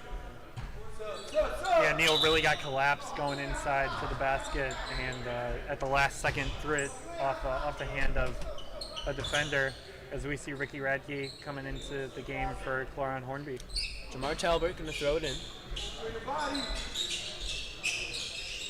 He's got Kobe Mitchell in the corner. Mitchell back out top to Jemiah Neal, working on TJ Pugh. From about 24 feet, that's too strong. Cleared by Keyshawn Hall. Hall now, size advantage if he wants to go in the post. Quick crossover. Whoa, what a move. Really got it to fall. Keyshawn Hall, big-bodied young man, but showing you some quickness as well on the perimeter at 6'6". Here's Larry going baseline. Back out to Neal. Neal tries another triple. Again off the mark. Keyshawn Hall pushes up ahead to TJ Pugh. Pugh looking for his own offense. That's hit by Neal, and that's that length showing up there. Here comes Larry. Back out to Larry, that's off the mark, rebounded by Neal. Neal put back up and in. Yeah, you see Neal, he plays a lot on the perimeter, but he's still pretty tall at around 6'6", and gets the offensive rebound and putback. Swiss Army knife type of player. There's Seth Wilson, number 40 in black, step back 3, no good. Rebounded by Kobe Mitchell. Mitchell up ahead to Talbot. Talbot gets by the last defense, and he'll lay it in. Talbert's been a high energy guy so far. You know, you mentioned him picking up full court earlier and getting out in transition there. He's a tough kid. Plays for All Ohio Red. That time it's tracked down by Larry and stolen away by TJ Pugh. McComb goes baseline, lay in, no good off the mark, rebounded by Neal. Back comes Jemiah Neal. 4.5 minutes gone by. Here's Talbot, thought better of it. Baseline, oh, nearly thrown down. Should have been, but he lost the ball midair to Jared Larry. Yeah, you wonder how slick the basketball is. These kids have been sweating a while. Seems like that's what just happened to Larry. As Keyshawn Hall going baseline again, he's going to draw another foul. That's 2 times now. He's gotten the whistle blown. Keyshawn Hall, aggressive early. Got a pretty big lineup for Team Black right now with Seth Wilson on the bench. You got Broden Lean, TJ Pugh, Keyshawn Hall, and Aiden Noyes. All those kids are pretty big. Shortest player on the court for them is Anthony McComb. Jamar Talbot with the ball. Working right wing on Aiden Noyes. Back to Kobe Mitchell. Mitchell now. Back out to Talbot for 3. Just off. And we're going back the other way. 9-7 here. 4 minutes and 45 seconds left in this third session. Keyshawn Hall bringing it up the court, plays his ball for Team Cleveland. High school ball at Cleveland Rose. Beautiful spin move, left hand, no good. Jeremiah Neal with about his 4th or 5th rebound. Hall really usually wants to get back to his preferred left hand. He does a nice job of mixing up what he does with the basketball, but most of the time it's going to be him trying to get back to his left hand, whether that's a crossover to get to his left or when he's driving right, using that spin move that you saw right there so he can go up with his preferred dominant left hand. Comes TJ Pugh. Stolen away from Jeremiah Neal. Neal out in transition. Beautiful Euro move and one. Jeremiah Neal has been as high energy as anyone at this event. And he is getting out in transition a lot of times off his own defense. Anthony McComb now working on Jamar Talbot. McComb, nice little step to the side, freed himself, can't get it to drop, and back comes Talbot, working on Keyshawn Hall. Pull up from about 8 feet, and he made that look easy. Yeah, that shot is not easy if you've ever played basketball. That mid-range pull-up in transition, all your momentum is going forward. You can't overshoot it, but it's far enough away at like 13 feet that you can't put just a little touch on it to get it to the basket. That's why he's got offers from Cleveland State and Eastern Michigan at the moment. Here's Noyes attacking, hanging in the air, showing you some athletic ability as well. Nice finish through contact for Aiden Noyes. He's a kid that a lot of people were projecting to explode this summer. You know, only scored about 3 points a game for Cincinnati Moeller, one of the top teams in the state. So we'll see what he's able to do at events like this and how well he'll play his senior season with a more expanded role. Ron Hornby, beautiful touch with that left hand, and he felt Keyshawn Hall leaning to his left, spun back to his right. The big fella from Toledo making some noise once again.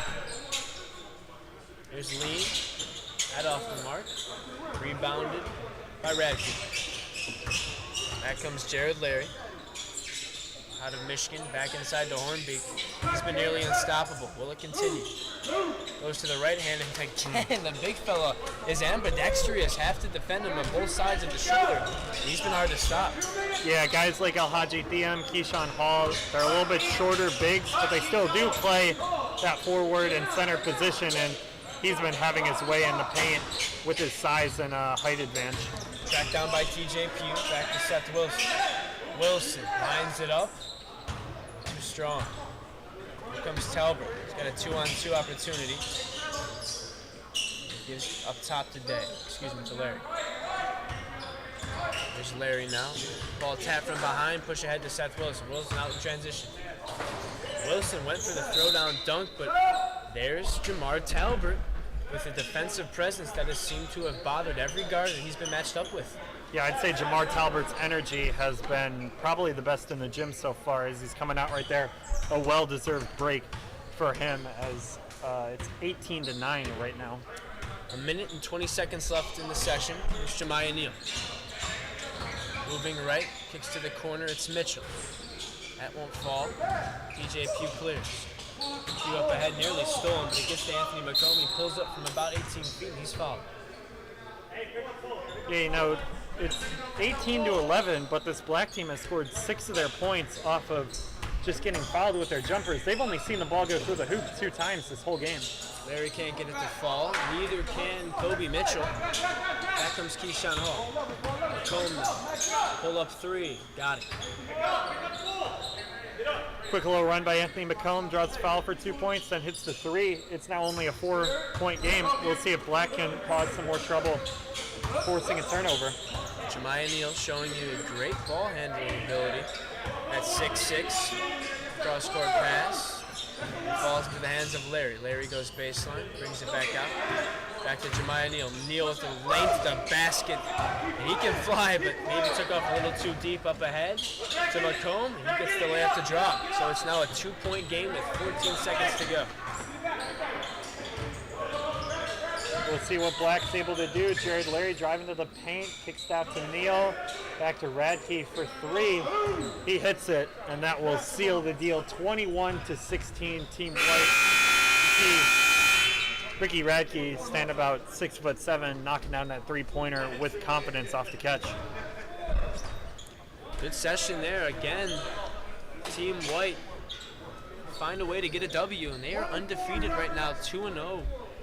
Led by guys like Theron Hornbeek and Jemiah Neal. They have been a fantastic duo so far at this event. And let's not forget about Jamar Talbert, who's brought great energy. He's made plays offensively, but he's been a star defensively. And they get the W, as Mike said, 21-16. Now we got two teams that were sitting, Team 1 and Team 4. Team 1, I believe they won their first game. Corey Tripp and Henry Rayner really had solid performances. For them, they're going to go up against the Team 4 team. They're the only team with 7 kids. The rest of the teams only have 6. We'll see if they can get their first victory, as they lost their first game to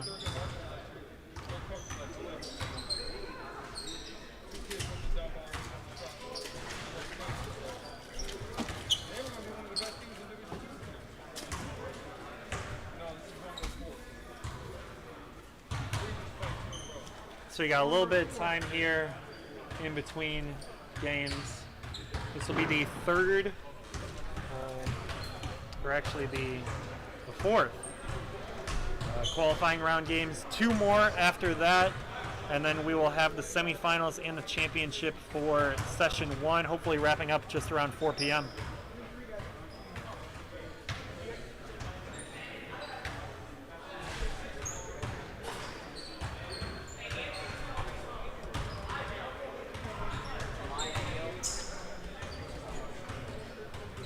Look him up real quick.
We got just about a minute until this 4th game.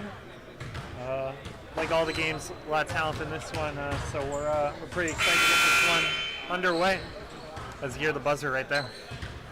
Team Black, number 6, Shema Scott. Number 5, Ramel Arnold. Number 29, Tyler Jackson. Number 7, Gabalana Audio. Number 45, Jalen Billingsley, alongside number 30, El Haji Thiem. Team White, 41, Brent Walker. Number 22, Amarion Dickerson. Number 1, Jonah Wag. Henry Rayner, wearing number 23. And Corey Tripp, wearing number 39. And let's not forget about number 24, Kobe Johnson, the West Virginia team.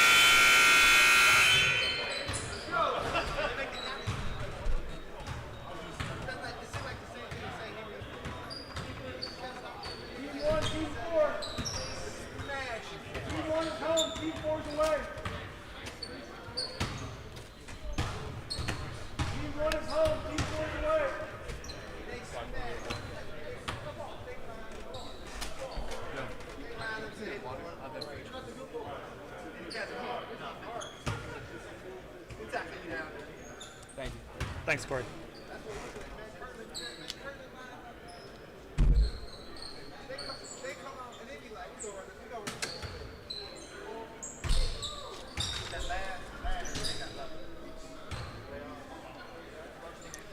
Brent Walker in white and Jalen Billingsley in black will do the opening tip.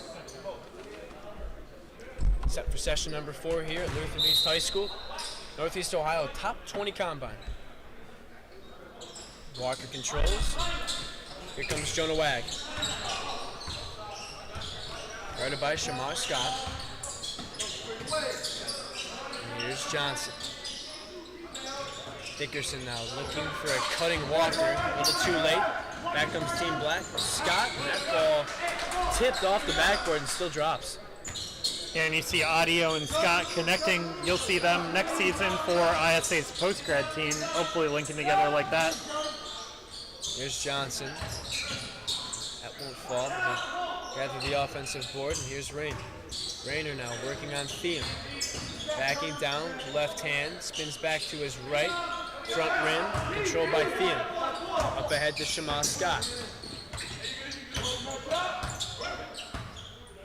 Thiem calling for it on the post, didn't get it. Gives it to EJ Farmer instead, and the lefty can't get it to fall. Nearly slammed back in by Gabalana Audio. Ooh, beautiful move by Wag. Oh, found Dickerson somehow last second. Nice left-handed finish from Dickerson too. Catching it with 2 feet, was very balanced, and you see him with the offhand finish.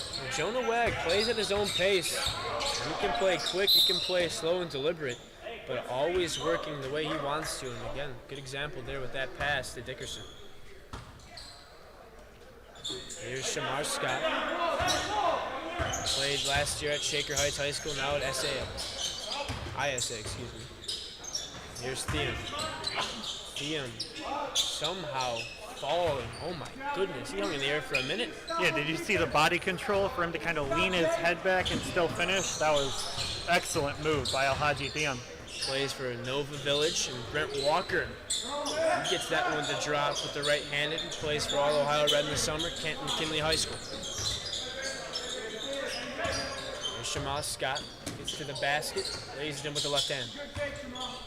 Second time today that Shema has kind of used that graceful switch hands in midair to get over to his left and avoid the block. A lot of good guard play here at the top 20 Northeast Ohio Combine. Here's our Marion Dickerson. In and out. Rebounded by Farmer. Up ahead now to Alhaji Thiem. Thiem. Got a whistle. Push from behind on Dickerson as he was trying to trap Thiem. Forced him to lose his balance. Pretty easy foul call. And now Black will take it underneath the basket, and it'll be Thiem throwing it in. Thiem, 6'7". He's got offers from NJIT and D2 Walsh right here in Northeast Ohio. And now Tyler Jackson. Mel Scott now with the ball. 5'10" on 6'6" here. Walker trying to defend. Gets past him, fading away to his left. Off the rim, rebounded by Rayner. Here comes Corey Tripp. Tripp now has Rayner, and he couldn't get it to him. Could have used the bounce pass there. Good D by Arnold there. Arnold getting to the basket, kicks it to Scott in the corner, and he knocks it down. Good start for Shamat Scott as his team's leading 9-4. 6.5 minutes to go. It's Kobe Johnson. Said no to the screen. Back now to Corey Tripp. Tripp for 3. That's going to be short. Rebounded by Tyler Scott. Arnold for 3. Rebounded by Brent Walker.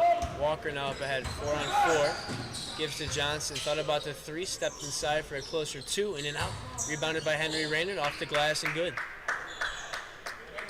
Another putback by Henry Rayner. That's something that he just seems to do. Offensive rebounds the basketball pretty often and is able to finish once he does grab the offensive rebound. As I think that was Shema Scott drawing the foul, and that's going to be 2 more points for him as his team is leading 11-6. Scott has 7 points himself.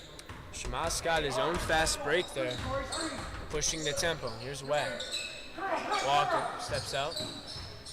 Usually down in the post, and that's where he's most comfortable. That's where he gets to, and that's where he wants to work.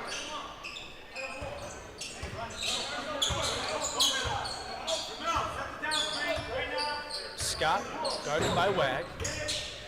Gives to Thiem off the curl cut. Working on Rayner, spins back to his right. Good hands there from Jonah Wag, TNBA Ohio product.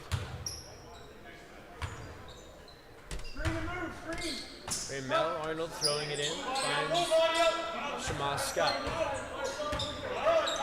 Scott now has been pushing the tempo full court. Now has to work in the half-court set. And here's Scott. Nice step-back three. Not much That's space. Arnold. Yeah, not much space created by Ramel Arnold there, but he still knocks down the triple with Kobe Johnson all in his face. Arnold is a point guard who can just flat out score the basketball. That's what he does best. Third team All-Ohio last season. Plays AAU for True Game. 5'10", out of Warrenville Heights High School. And I was talking earlier about how much success he had in the playoffs. It looked like Warrensville Heights was going to make it to the state Final Four this year. They were one game away before the tournament had to get canceled. There's Billingsley working on Rayner. Great defense there from the St. Ignatius product and a great up-ahead pass to Johnson. Kobe Johnson fouled in the act of shooting. How about that pass from Jonah Wag? Beautiful low-lining bouncer right into stride for Kobe Johnson. Here's Ramel Arnold. Using a screen from Billingsley. He'll roll. Farmer couldn't catch that cleanly. Didn't have time to get off the shot, gets to the rim. It's too strong. Back comes Jonah Wag. I'd like to see Farmer become a little bit more comfortable with his right hand finishing. Obviously lefty dominant, but probably thought he could have used his right hand there, opted not to. There's Rayner. Nice move with the left. Yeah, what did I say earlier? Henry Rayner knows how to punish a mismatch. You've got a wing, EJ Farmer, not used to defending in the post, and it's an automatic bucket for Henry Rayner. Good look there to Billingsley. Double team, walled up. Rayner again, good defense on the Georgetown commit. Up ahead to Corey Tripp, and he'll lay it in easily. Team White getting out in transition. Yeah, we're now tied at 14 with about 3 minutes to go. This has been another very competitive matchup. We'll see this one coming down to the wire. Here's Tyler Jackson. Left-handed layup, it'll fall, and the punishment. It's a big bucket for Team Black. Yeah, nice basket by Tyler Jackson. He had a big junior season. Middle of the season, Sonny Johnson Jr., team starting point guard, goes out with a knee injury, and Tyler Jackson really had to take on the scoring load and did a good job. We'll see what he does this year with Michi Johnson returning to Garfield Heights, playing alongside Tyler Jackson. There's Corey Tripp. Forgot the basketball for a second, gathers it back. And now give up ahead to Kobe Johnson. Johnson, top of the key, won't fall. Rebounded by our Marion Dickerson. And that's good fundamentals right there, skying for that basketball with two hands.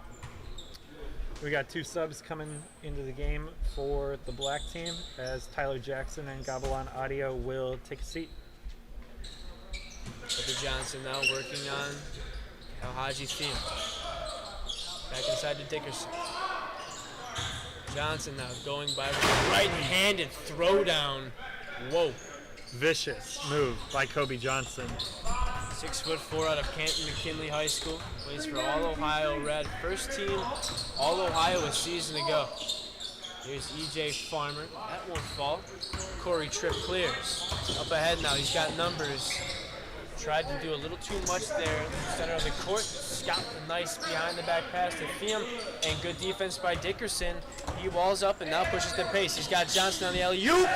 Throws it down with two hands. I was really impressed with the Marion Dickerson defending without fouling there. That's a skill that you need to have, as we see EJ Farmer using his balance and coordination to finish that one. Not a perfect pass there. It was a very tough pass to make, but Farmer does a nice job of finishing despite a little off-target pass. And Farmer and Scott continuing that high pressure as their team is now up 1, 53 seconds left. We'll see who can execute in the clutch. Back-to-back alley-oops there and some high-wire acts by the guards in this ballgame. Tight contest here, 1 point game. Corey Tripp will walk it up. 45 seconds left to go. Brent Walker setting the screen. Tripp, he'll use it. Gets to the lane, a little contact there, and he gets the whistle. So Team White back ahead by 1. 39.4 left to play. Here's E.J. Farmer. Plays for Bates Fundamentals in the summer. Got a plethora of offers, including some Max schools, and here he is. And he gets a call. As we got a goaltending call on, I believe it was Brent Walker. So these two teams trading baskets at this point, 21-20. Black team ahead of the white team. 25 seconds left. We'll see if white can get a bucket to regain the advantage. Here's Kobe Johnson working on Theon. It's the swish. Now Billingsley, he'll try and stop him. Collected by E.J. Farmer. And there's the foul. Yeah, blocking foul by Marion Dickerson, trying to force a steal with 10 seconds to go. 21-20. White needs a steal and a score in the final 10 seconds. Not sure how the fouls are working in terms of sending them to the line, so that I'm sure will get explained if it comes to that. And you just said the steal. They're going to get it. Jonah Wag had it, gave it away. And that'll do it. So Team Black walks away with a victory. Jonah Wag, a heck of an effort there to get that ball, trying to give it to a teammate, and it was stolen right back by him. So Team White, for the first time today, will have to go down with the And I believe Team 1, the white team, they're gonna stick out here, and we'll see if they can bounce back. They're gonna be playing against Team 3, and I believe that has been the only unbeaten team so far. Yeah, Team 3 2-0 going up against Team 1 that is 1-1.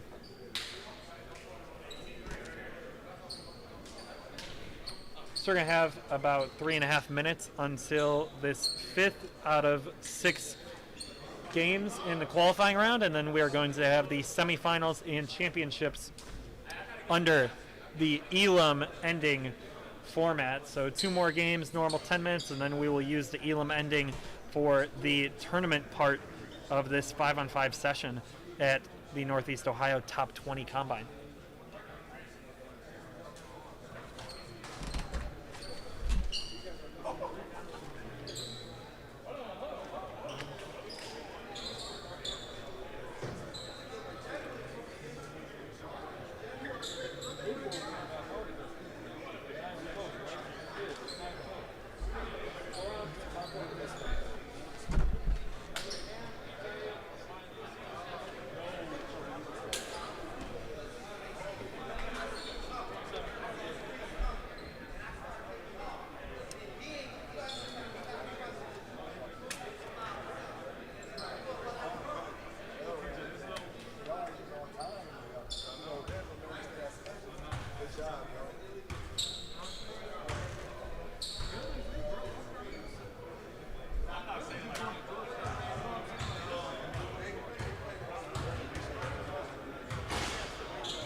Ready for action here at the Northeast Ohio Top 20 Combine, presented by Northeast Ohio Spotlight and Prep Spotlight. Tanner Castora alongside Mike Roth. And we are ready for Game 5. Brent Walker and Claron Hornbeek will do the honors. Hornbeek in black, Walker in white. And Walker first to the ball. And here's Henry Rayner. Corey Tripp, number 39 in white. He's got possession. Pull up, and that's money. Man, another confident pull up by Corey Tripp. If he continues to shoot the ball at this level, he is going to add to his offer list. We have not seen many kids shoot it better than he has in this combine. There's Jared Larry. Speaking of shooting it well, he's been off to a heck of a start these last couple games. Yeah, another bucket by Jared Larry. Hopefully he's going to do a lot of that this year for Lutheran East coming over from Michigan. He looks right at home so far today. As Corey Tripp, another confident mid-range pull-up. Man, the Medina product really has come out and shot it well this summer from the outside. When you've got it working, the iron a lot of times is more kind to you than others. And Corey Tripp, back-to-back baskets. Here's Jamar Talbot. Back out to Jared Larry. Well, he looked for his offense somewhere. Gets into the lane, stops and pops the free throw line off the mark. And it looks like Ricky Radke with the nice putback there. They're going to count it as well. Big time finish in traffic by Ricky Radke. Count it and the foul. That puts his team up 6-4 early on in the 5th of 6 qualifying games. Ricky Radke plays for Smack Attack and plays high school ball at University School. He's got the ball, and it's up ahead now to Jamar Talbot. Talbot pushing the pace. Step back three, tough shot. That one dropped, cleared by Marion Dickerson. Up ahead now to Jamar Wag. Wag looking a beautiful move. Won't fall though, and Hornbeak's got it. Wag did a nice job of getting that point blank attempt. Just couldn't get above the rim. Here's Radke again on the wing, puts it on the floor, kicks it out to Jamar Talbot. His three-pointer just a little too strong. Hornbeak using that left hand like he has so often. This time, can't get it to fall. Here's Rayner now, stepping out outside the perimeter and knocking down a triple. Rayner, 50% three-point shooter, only 8 of 16 last year. We'll see if he can keep his percentage pretty high for a big guy with more attempts next season for St. Ignatius. Plays his ball for TMBA in the summer. Offers right now from YSU and St. Francis, PA. Here's Jared Larry, guarded by Dickerson. Got a whistle here. Rayner got sent to the floor. Looks like it's going to be a foul on his team, though. Jemiah Neal taking the ball out of bounds on the side. Jemiah Neal, you can argue that the most athletic product here in this tournament. There's Larry, too strong off the glass, cleared. Up ahead now to Dickerson. Dickerson, beautiful move, and that'll fall with the right hand. Yeah, Dickerson going up against Jemiah Neal, probably the 2 highest flyers at this entire event. Good to see Dickerson finish over Jemiah Neal, get on the rim pretty quickly as we see Jonah Wag bringing it back in transition. Picks up his dribble, feeds it to Kobe Johnson, who's going to get inside to his high school teammate Brent Walker. Back to Kobe Johnson. Those two have been doing that for a while for the Canton McKinley Bulldogs. It shows the chemistry between those two, leads to an open shot, and the West Virginia commit knocks it down. Now Neal, he'll try a triple and he'll connect. To me, Neal has always felt more comfortable as a pull-up jump shooter than he has in spot-up attempts. As you see once again, Neal knocking down the pull-up three-pointer. Speaking of pull-up threes, there's Johnson, tad off, and back comes Neal. Neal up ahead, he has Talbot if he wants it. He'll kick it back instead to Larry. Larry, he'll try a three and he'll connect as well. Yeah, Jared Larry, big-time scoring performance from him. First time catching him ever, as he's not from Ohio, but very intrigued by what he's going to bring to Lutheran East. They're going to have just a plethora of outside shooting options to go alongside the big fella going to Georgetown. Jalen Billingsley in the middle. They should be one of the best teams in the state of Ohio next season. Here's Neal, aggressive getting to the rim, instead flips it to his teammate. And Claron Hornbeak has great touch for a man of that size. Yeah, that's probably going to make Toledo St. Francis fans a little bit bitter. Jemiah Neal plays his first 2 years of high school at Toledo St. Francis, then transfers to Toledo Rogers. And Claron Hornbeak, the Toledo St. Francis product, he actually didn't play varsity until his junior year, so they really didn't get any time together on varsity, but you see them right there connecting. That would have been a pretty special duo if they did stay together. It's Corey Tripp. Gets a whistle. 5 minutes left to go here in the 5th session. 14-14. Very high competitiveness. Here's Brent Walker. Walker working on Hornbeak.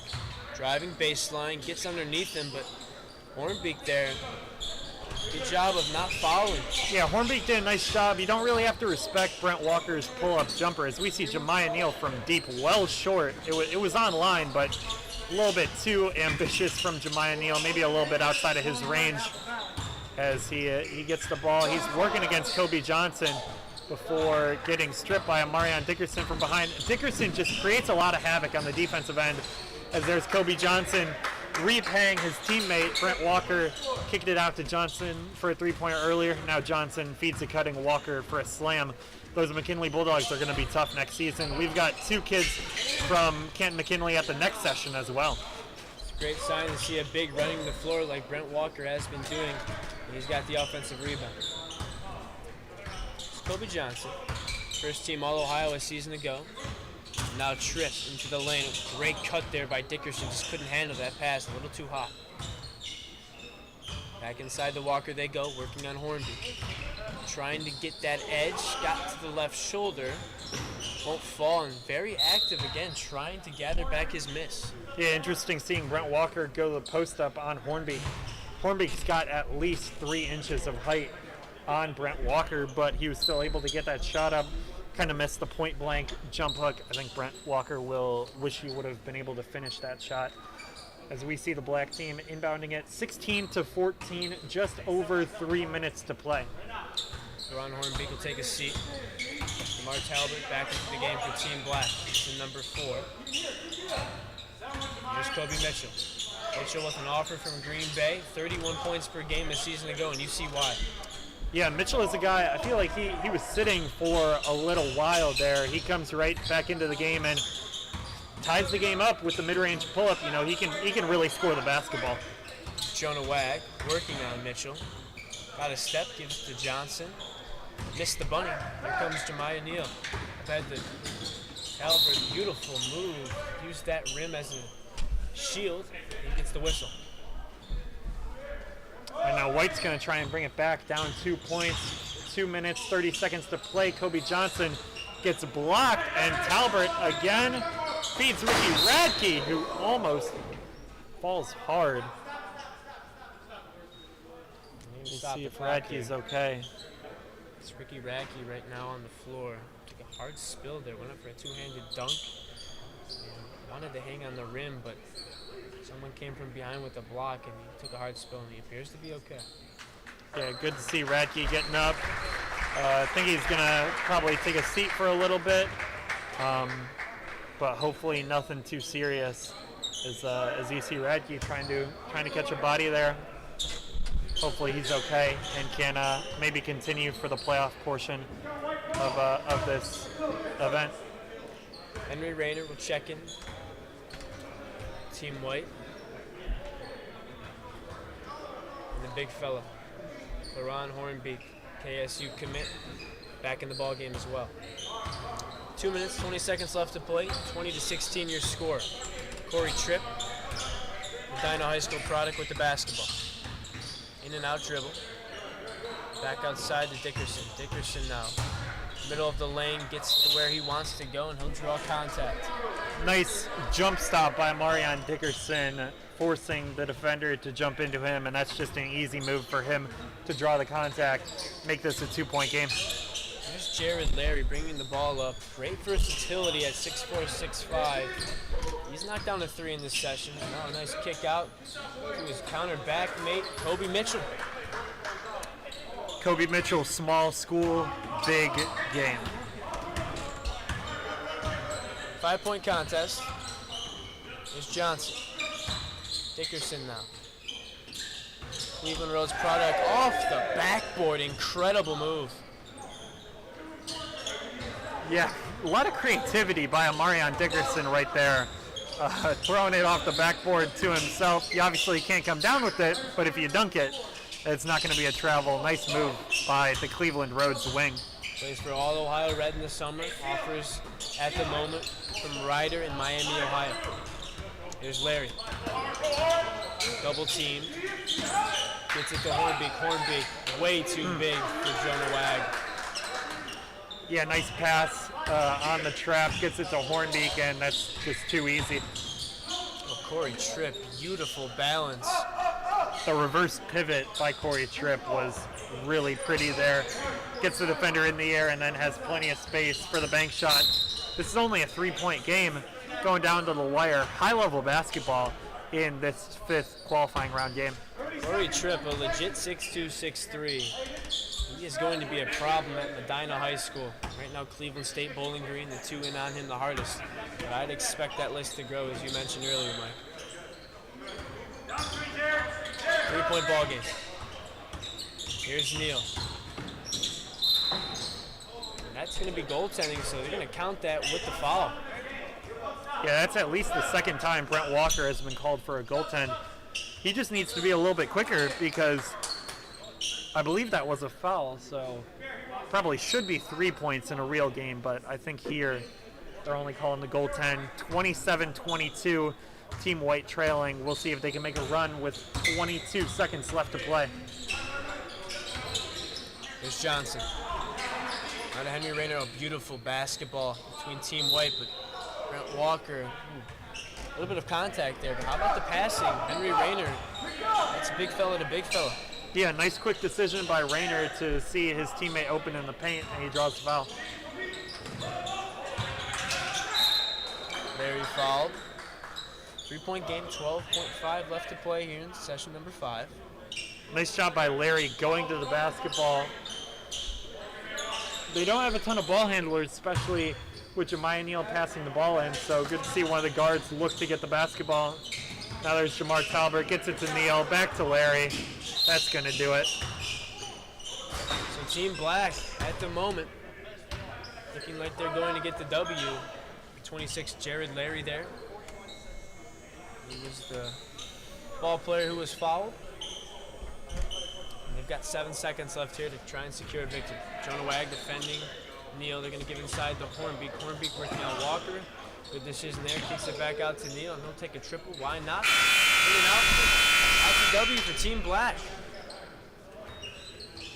And that will lead us to our final qualifying round game. It is going to be between Team 2 and Team 4.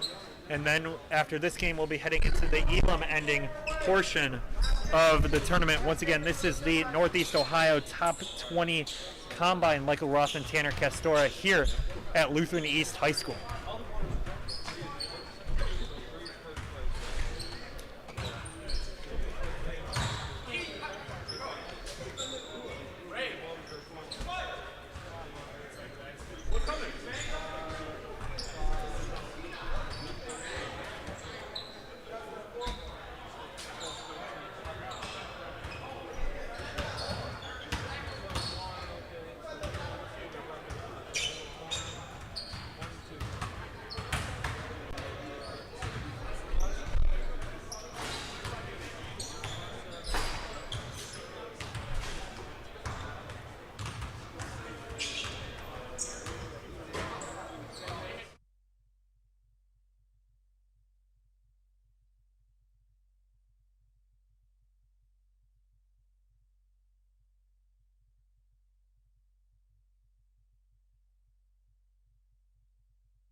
Laurent? Yes. He's If you looked. saw him a year ago, though, he was horrible. Like, literally night and day. He's so much better, like, back to the basket. Somebody's been working with him. Somebody's had to be working with him. Also, well, he's so young. Like, But I'm saying, like, somebody's had to have been helping him with his back to the basket shit. Because a lot of that's just feel natural, you know what I mean? and he's been going up exactly. both hands, left hand, right And hand. he feels what they're leaning on too. That kid's really good, and he's only gonna get a lot better. I'm excited for Kent. All right, who do we got here? Keyshawn Hall, Roden Lean, TJ Pugh, Seth Wilson, Anthony McComb.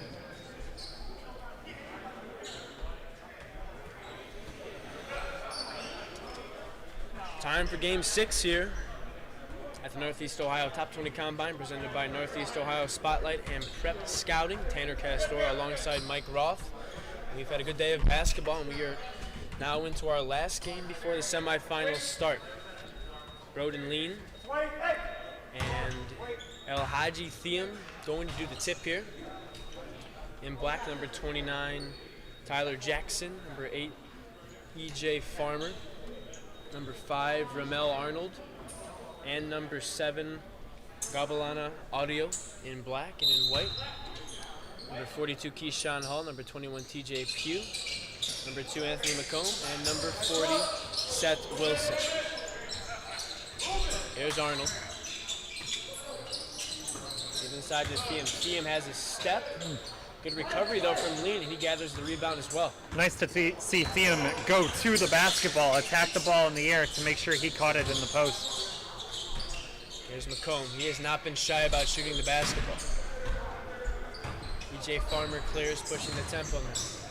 He as well has been willing to let it fly at all times. Back comes TJ Pugh and Team White.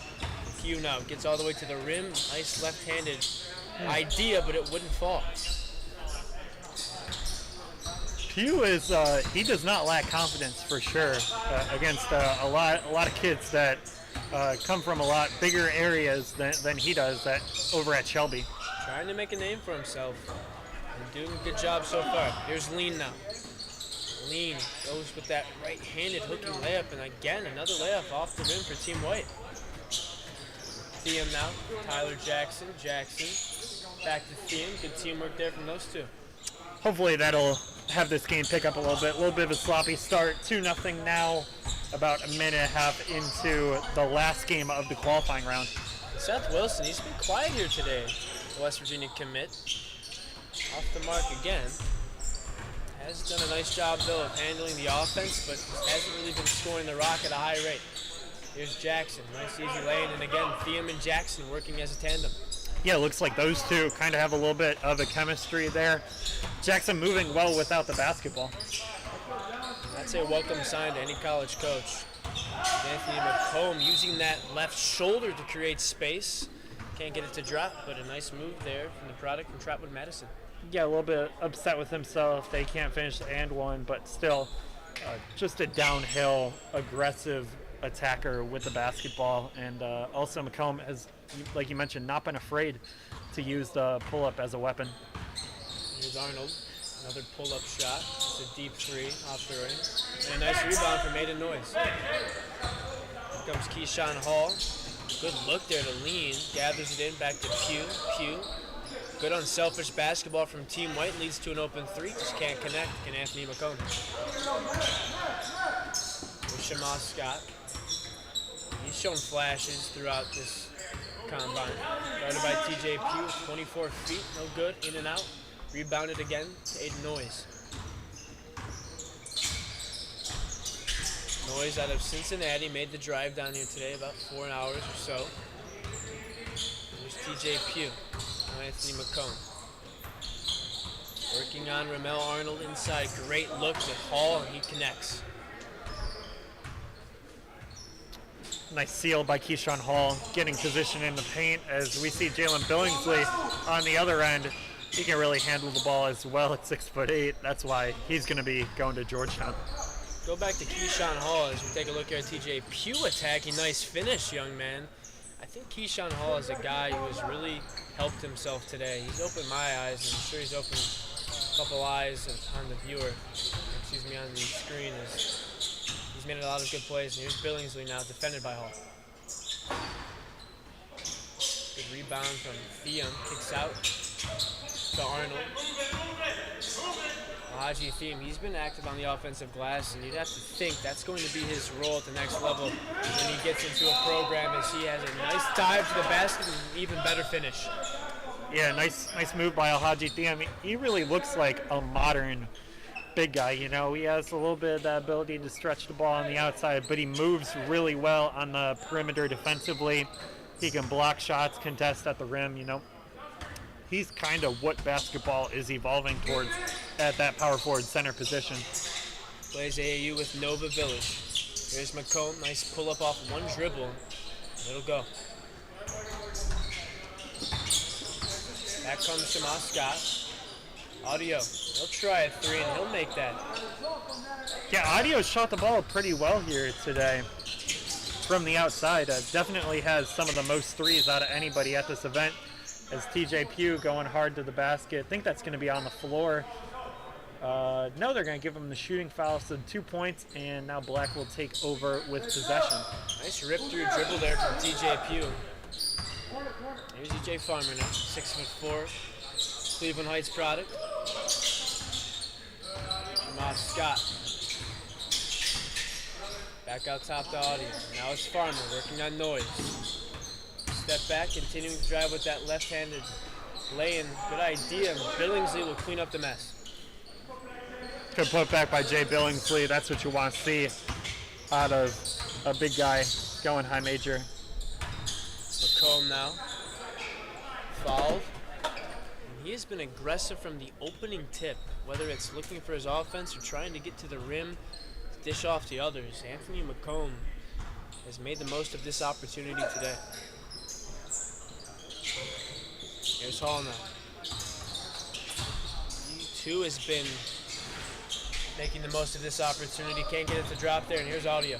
Nice throw down, reverse 180.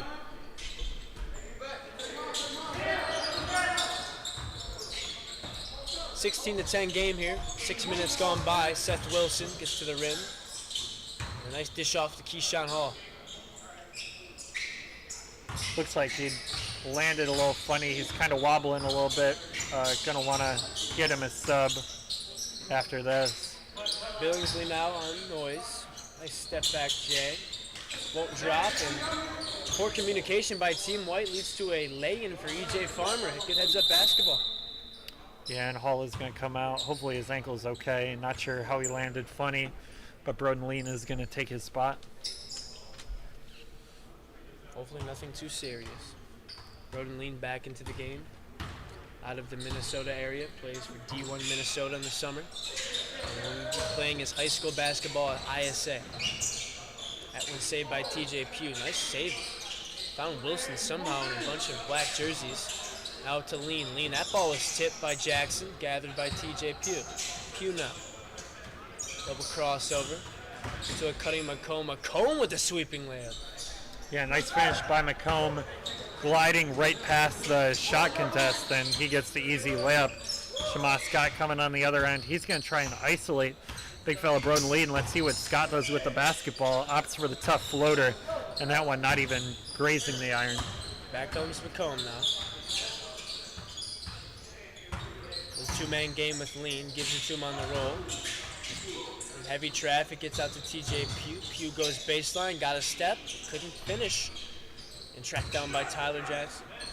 Yeah, Ramel Arnold is going to throw the alley-oop to Shamas Scott, but when Lean had the basketball, you saw Ramel Arnold giving him a lot of trouble with his reaching and his activity. Arnold might be the smallest kid at this first session of the event, but he's not afraid to mix it up against some big guys, as we see Aiden Noyes with the reverse layup. 20-16, 2 minutes left to play. There's Audio, deep triple, that's no good.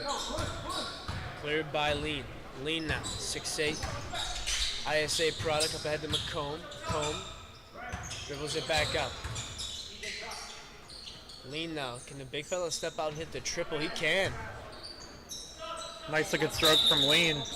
Makes it a 1-point game. Minute 30 left to play. Another high-level basketball game here. TJ Pugh will take a seat. Back into the game, I believe, is Keyshawn Hall after limping off. Appears to be okay. EJ Farmer going to walk it up for Team Black. 6'4" out of Cleveland Heights High School. Bunch of different MAC offers. See why. He's guarded by Seth Wilson. Now it's Arnold. Arnold has Jackson on a curl cut. Jackson now. Double team. Got to find someone. Somehow got it to Scott. Excuse me, Arnold. Arnold now. A minute left to play. Created space, thought about the three. Decided not to pull the trigger. Now it's Scott. Back to Billingsley. Arnold again. Theum now. They are really moving the basketball in this possession. Arnold. Corner. The switch. And he's got the big fella back on him. He's got to take him to the rim, you'd think. Here is Arnold. Great use of the body there. Gives it to Farmer. Farmer hangs in the air and gets it to fall. Tough finish by EJ Farmer there. Nice to see him playing off of 2 feet. He struggled a little bit finishing around the rim today. That's a big-time bucket. Puts his team up 3. McComb for the tie. A little short. Seth Wilson on the rebound. He's dribbling it around. He'll take the step back on Theum. And McComb with another offensive board. Black needs a rebound. Another desperation attempt. There's still 15 seconds left. Hall gets fouled. 12 seconds left. That's going to make it a 1-point game. 12 seconds left. White's going to need to force a turnover. It's kind of the second time there's been a team in this situation down like 1 or 3 points on the defensive end. We'll see what White can do. They're going to put Broden Lean guarding Jalen Billingsley on the inbounds. Billingsley can run across the baseline. Biggest player inbounding the ball. Gets to Farmer and he's fouled. 10 seconds left to play. 1-point game. Team Black up ahead by a point.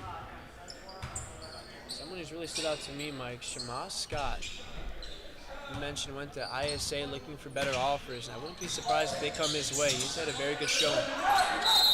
Billingsley called for 5 seconds, and they turn it over, so Team White going to get an opportunity to win this game.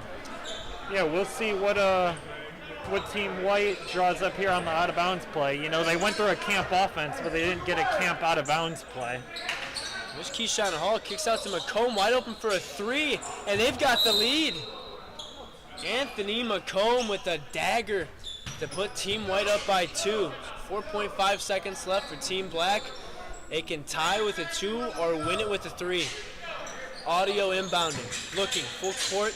It's Billingsley, he's got it, he's got to let it fly for the win. Short, and Team White survives. Yeah, McComb kind of stole the victory from the jaws of defeat at the end of the game. They get the victory, and we will now head into tournament play. And not sure what the teams are going to be playing in this first round. So we will get that to you once that is announced and see what the matchups are. Been a heck of an event. Looking forward to the finish of it. This is the Northeast Ohio Top 20 Combine. Stick around.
decide if he wants it. He's going to get it to him.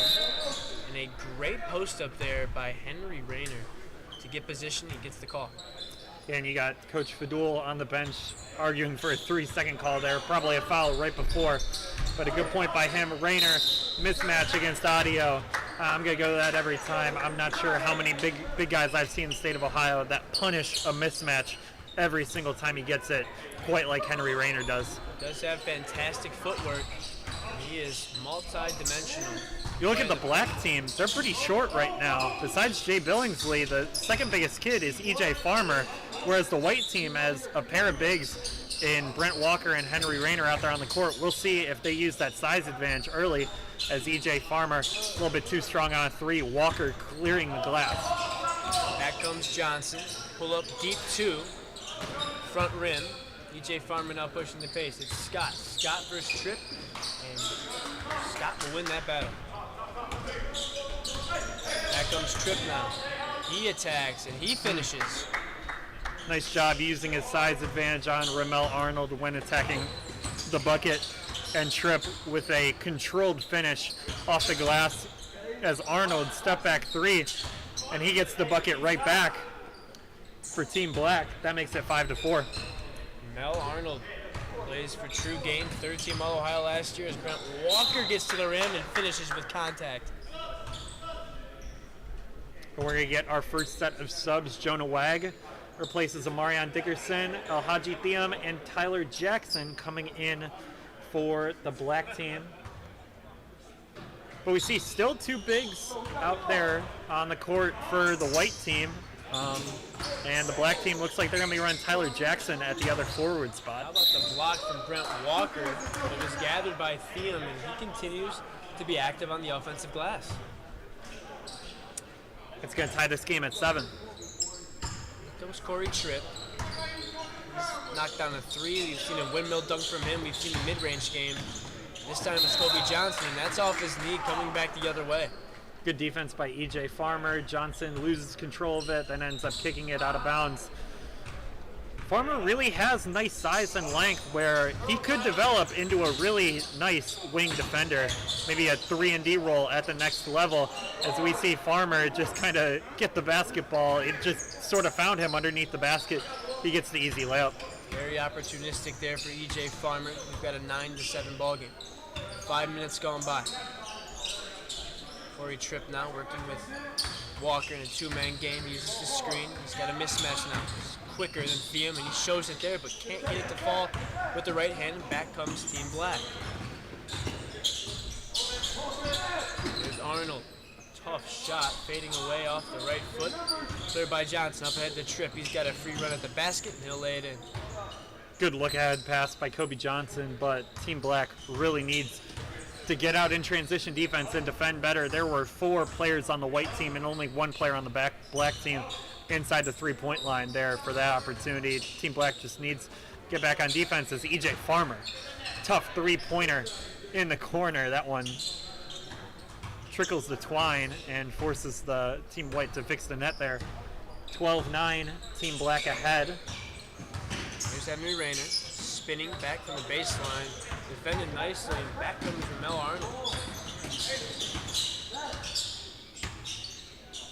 Bad now it's Shamaz Scott. Takes Rayner, going right, shut off. Now Team Black, coach is asking for some movement, and Rayner with beautiful defense will lead to transition opportunities for Team White. Behind the back pass, it's Walker, couldn't handle it, good idea. And we'll stick here on this side of the court. Really nice defense by Henry Rayner going up against the combo guard in Shamaz Scott. You know, Rayner, he's about 7 inches taller probably, giving up some quickness, but he stays in front of Scott, forces the block shot, and his team's going to be inbounding it underneath the basket. Here's Dickerson, working on Thiam. Going to his right, hangs in the air, gets the fall, gets the call, and that's 2 points. Marion Dickerson has been very successful when he's looked for his own offense. Goes to high school at Cleveland Rhodes, plays for All Ohio Rep, got offers right now from Rider and Miami, Ohio. 6'6". He can do a lot in the basketball court. Here's Scott from distance. Too much. Cleared by Johnson, trying to get it up ahead to trip, and he's fouled before he can do so. Yeah, I would have liked seeing Kobe Johnson pass the ball instantly. Instead, puts the ball on the floor. He had two players, including Corey Tripp, up ahead.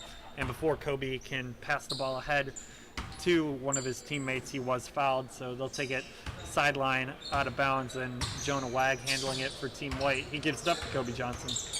Very competitive game here in semifinal game number 1. Kobe Johnson just off a bit. 1-point contest. About 2 minutes left to go. It's Thiem driving on Rayner, and he's fouled. Nice aggressive take by Thiem to the basket. Jonah Wag, 6'2". Recently transferred to Mentor High School. He's got the ball right now. Moving right. Jumping a little bit back behind the defense. Won't fall, fight for the buck, and it's taken down by Billingsley. Ahead Scott pushing the tempo. Beautiful move, but couldn't get it up to the rim, and they've got a 3-on-1. Up ahead, Dickerson, no good. And that was a wasted opportunity. Yeah, pass a little behind Dickerson by Jonah Wag. 3-on-1. Need a bucket in a playoff, especially when your team's down 3. And Jalen Billingsley adds to Black Team's lead, 16-11. How about the feel from the big fella? Spinning away from the defense, freeing himself. Good kick out now, Dickerson. Drives to the rim. He had a layup, passed it up for an open 3, and he connects. Does Kobe Johnson. So it's a 2-point game with a minute and 6 left to play. Yeah, and I know it ended up working out for Team White, but I would just like to see Amarion Dickerson shoot that ball. As we're going to pause the game. The target score is 24. Right now it is 16-14. The Black Team is ahead. Remember, first to 24, no more clock. So you heard it there from Mr. Roth. Team Black, they've got to score 8 points, and Team White, they need 10. Rayner now collects, and oh, beautiful. Looked like he was going to shoot it, instead passes it, and then Dickerson gives it up to Walker for the throwdown, and we are now tied at 16. I don't know how many players' dunks sound louder off the rim than Brent Walker right there. You could hear that through the whole gym. As Gobble on audio, another step-back jumper. He has shot the ball well from the outside. Audio right now doing a post here at ISA. Here's the West Virginia commit, smooth layup. Back comes Farmer. Farmer, oh, dancing in the lane. Gets it to fall with the left. Another nice spin move by E.J. Farmer. He always looks more comfortable attacking the basket in transition compared to the half court. And you see him make a nice move, take advantage of no shot blocker around the rim as Kobe Johnson quick to the basket. Somebody has to be there on the Black Team, force him to change directions. That's just one move, rip and go. Easy layup. We're tied at 20. Remember, game to, I believe, 24 as E.J. Farmer knocks down a three-pointer. He has come alive in this semifinal, 23-20. Team Black ahead. Next time they score, they're going to win. Johnson looks to be looking for his offense right now. Does not want to give that ball up. Right on cue, but off the mark. Over the back call. So Team Black now, a basket here would do it. Team White has to D up. It cannot allow another point or a foul. I'm not sure if you can win on a foul. I mean, obviously, normally in the Elam ending you can, but I'm not sure if that's how they're doing it, so we'll see as Ramel Arnold brings it up court. Defended by Jonah Wag. Picks him up full court, gets the steal. Wag now, they got a 3-on-1. Does he know it? Doesn't even need it. Goes to the rim, and they give him continuation, and it's a 23-23 contest. You know, Next basket wins. In the one tournament Jonah Wag played at Fort Wayne, they won the championship, and in the championship game, he played incredible defense against Kobe Buffkin. You see it right there. He can really defend from the guard position. E.J. Farmer for the win, kind of a rush shot. And when it gets this tight, man, these kids are going so hard. 23-23, next basket wins. This is what the Elam ending is supposed to be. There's Tripp to the basket. A lot of contact, doesn't get the call, and this could end it right here.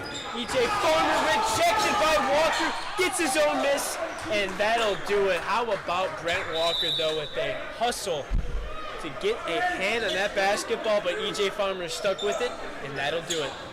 Pretty incredible effort by Brent Walker right there. He's a little shaken up. He'll be done for the day regardless, as his team just got wrapped up, but really commend the effort by Brent Walker right there on that play. I was stunned that he was able to make that block. Wow.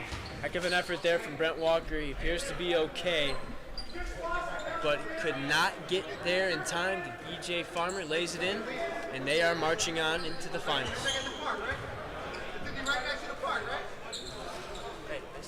Yep. All right, and for the rest of session 1 and all of session 2, it's going to be just me, my partner, Tanner Castora. Has to run to work at Barrio, you know, and I would say Barrio is a high major restaurant if you're putting a level on it, and that's where Tanner Castora is going. So it will be just me on the call for the rest of the day. We have one more semifinal game, and then we're going to lead into the championship. Again, we're at the NEO Top 20 Challenge hosted by NEO Spotlight and Prep Scouting LLC. Second semifinal going to be Team 3 versus Team 2, I believe. And we're going to get the refs out here and we're going to get going. As the combine has ended for one of the 4 teams, but we've got the second semifinal game and then championship game yet to be played, as we have Broden Lean and Ricky Radke. They're going to go ahead with the jump ball and get us underway.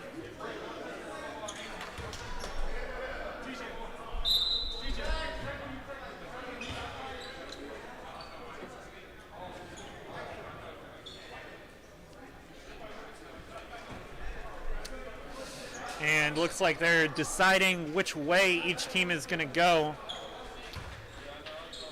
And again, Lean versus Radke on the jump ball.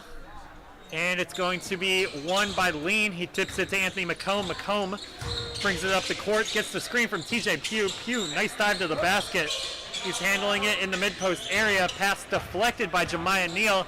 And Jared Larry gives it back to Neal. Neal, athletic move, but he is blocked by Anthony McComb, and Team Black is going to be inbounding it. Jemiah Neal takes it on the baseline as Kobe Mitchell catches on the wing. Deep three-pointer from Kobe Mitchell, a little short, and it is controlled by Seth Wilson. Wilson brings it across the timeline. He's defended by Jamar Talbert. Back pass to Broden Lean, whose three-pointer is off the mark. Jemiah Neal, another rebound. He's been fantastic clearing the glass. Gives it to Jamar Talbert for 3, and that's the first points of this semifinal matchup. Jamar Talbert, the guard out of Richmond Heights, has brought high energy on the defensive end.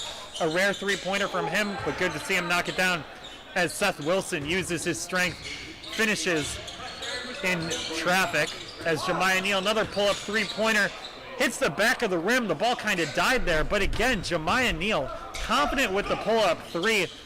Kind of want to see if he can knock down the spot-up three-point attempts, as you see Aiden Noyes and TJ Pugh playing in a little give-and-go, as that makes it 6-4.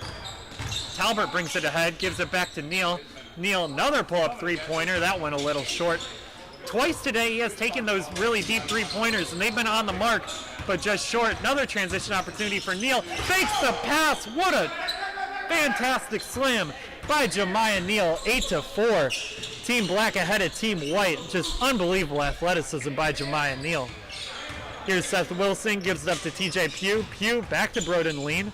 Lean hands it back off to Pugh, takes the screen. Pugh defended by Jared Larry. He gives it up to McComb. McComb dribbles it around, sends it off to Aiden Noyes for 3, and Noyes is just off the mark. Noyes has not shot it as well as he usually does. He didn't play a lot at Cincinnati Moeller last year, but he was 24 for 25 from the free throw line last season. That's above 90%. And also he shot it well from three-point line. At 6'7", Noyes has a lot of tools with the basketball. You're just waiting for him to finally unlock them and turn those tools into production. As Keyshawn Hall brings it ahead for the white team, he's defended by Ricky Radke. Keyshawn Hall just so graceful with the basketball. He's not able to finish that. Cloran Hornbeek grabs the rebound, and Kobe Mitchell is going to bring it across the timeline for Team Black. Jemiah Neal gets a screen from Cloran Hornbeek, and he is fouled by TJ Pugh on the reach-in. Team Black will take it out of bounds. Like I mentioned before, Jemiah Neal went to the same high school as Hornbeek for 2 years, but is now at Toledo Rogers, and the two really didn't get much time at all together. For Toledo St. Francis, Hornbeek still there. Jemiah Neal now at Toledo Rogers, but they do play together in AAU for Hobson Elite. As you see, Kobe Mitchell, the Harrison Central product, just showing that he can score the basketball against some of the top players in the entire state. As Seth Wilson gets a screen from Keyshawn Hall, he's working on Jamar Talbert. Seth Wilson, the little runner, and he banks it off the glass. 10-6 now. Team Black still ahead after that bucket from the future West Virginia Mountaineer. Jemiah Neal working against TJ Pugh. TJ Pugh's been at a lot of these events that I've attended over this summer, and he always seems to compete against some of the top wings at the event. And he forces a 5-second violation on Jemiah Neal. Neal just being a little bit too cute with the basketball around half court, not creating any separation on the defense. And TJ Pugh forces the 5-second call. And now we have Seth Wilson once again going up against Jamar Talbert. Talbert's played some really tough defense. If there's one thing that he's going to bring to a college program, it's going to be tough defense. Jemiah Neal with a block from behind. Eventually finds Broden Lean. Lean for three. He knocks it down. The 6'8" stretch four-man out of Minnesota hits the three-pointer, makes it 10-9. And Jared Larry throws it inside to Cloran Hornbeek. Hornbeek has been the most productive post player at this event today. The future Kent State Golden Flash is looking really solid. He has the height advantage on Keyshawn Hall. Kicks it out to Jamar Talbert, whose three is short.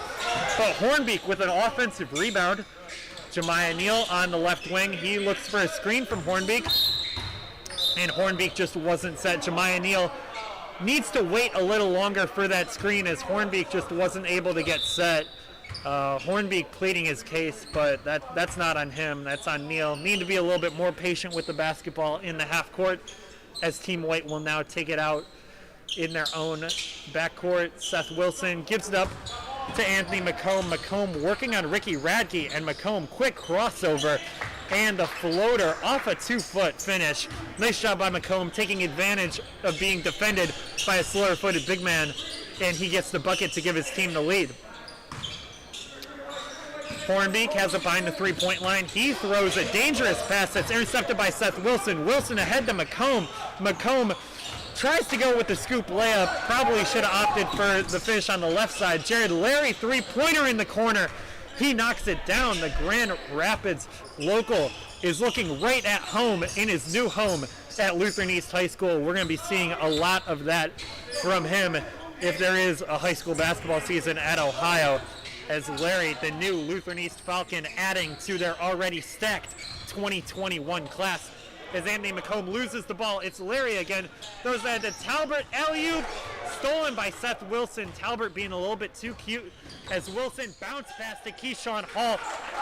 Scoop finish with the right hand. And we're going back in transition. It's Jemiah Neal. He gives it up to Jared Larry. Larry working on Aiden Noyes. Looks for a screen from Hornbeek. Larry gets the switch onto Keyshawn Hall. Pull-up jumper just inside three-point line. And Larry knocks it down.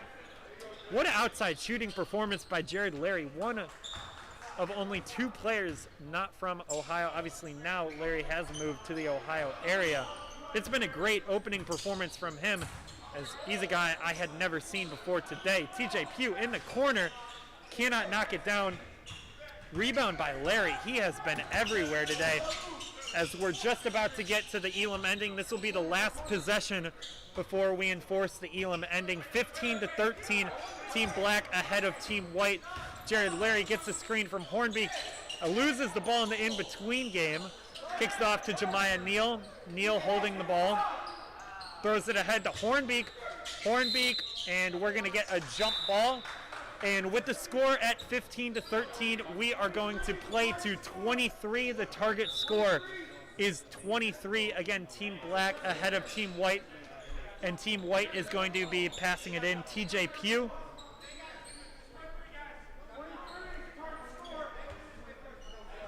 A little bit of an argument over whose basketball it should be after the jump ball. But the refs are giving it to the white team. TJ Pugh gives it off to Anthony McComb. McComb working against Kobe Mitchell. And McComb feeds it inside to Keyshawn Hall. He's got a weight advantage on Jared Larry. Nice dime to TJ Pugh, back to Lean. They couldn't take advantage of the gained opportunity. Pugh swing pass to McComb in the wing.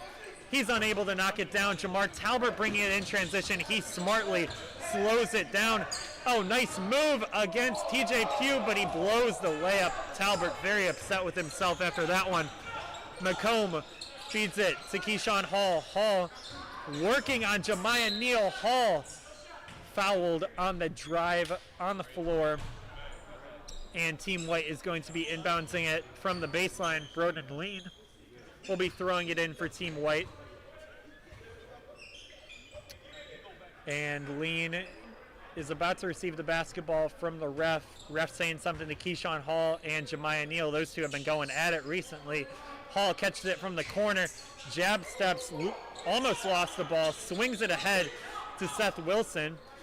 As Hall is still trying to work in the post, I like seeing Jemiah Neal battle because he's given up a lot of weight in that matchup, and he's still out there competing as Seth Wilson with a nice floater. That ties it up at 15. Remember, first to 23 as Jared Larry pull-up three-pointer just off the mark. Anthony McComb finally controls the rebound as he's going to bring it across the timeline for Team White. McComb crosses over, brings it back, working on the wing. Screen from Broden Lean. And McComb kicks it out to Keyshawn Hall. Keyshawn Hall for three. Knocks it down.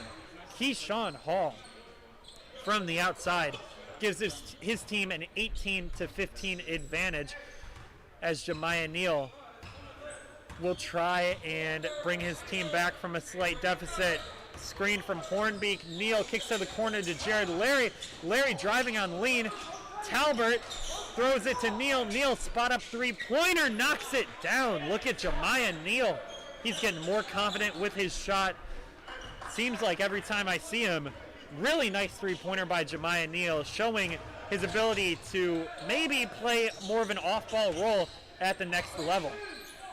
Anthony McComb late pass to Keyshawn Hall, but Kobe Mitchell just a little late on the steal opportunity as he fouls on the reach-in.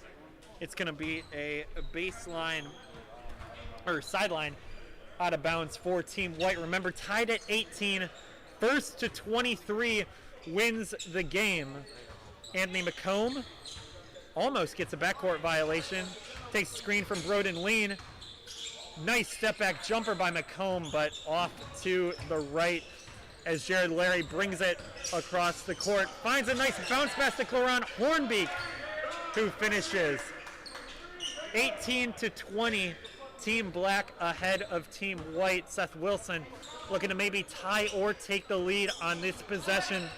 Screen from Aiden Noyes. Noyes rolling to the basket, but it's Wilson using the left hand.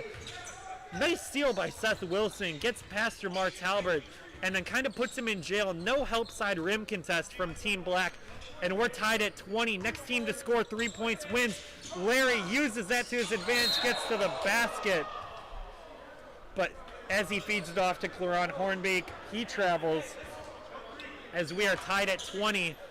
Defensively, you don't want to give up a three-pointer, but Jared Larry smartly took advantage of that and was able to get to the basket before Hornbeak did travel. Keyshawn Hall pressured by Jemiah Neal. He's going to step back for three. That's a tough shot. Keyshawn Hall for the win. Team White 23. That will wrap it up. Team White will advance to the championship game. Keyshawn Hall, the Rhodes product out of Cleveland, will send his team to the championship game and send the one team that was unbeaten in the qualifying round. They are done. And now we have the title game. Team White stays on, and they're going to be going up against the team that won the first semifinal matchup, led by EJ Farmer.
championship begins.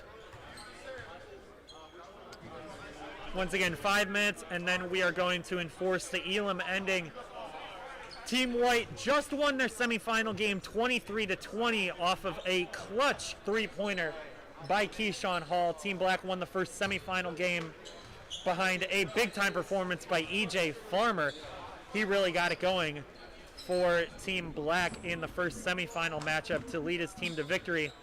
Farmer with the game-winning layup after getting blocked on a dunk attempt by Brent Walker. And we're going to get this one underway. Should be a good one. Team White versus Team Black.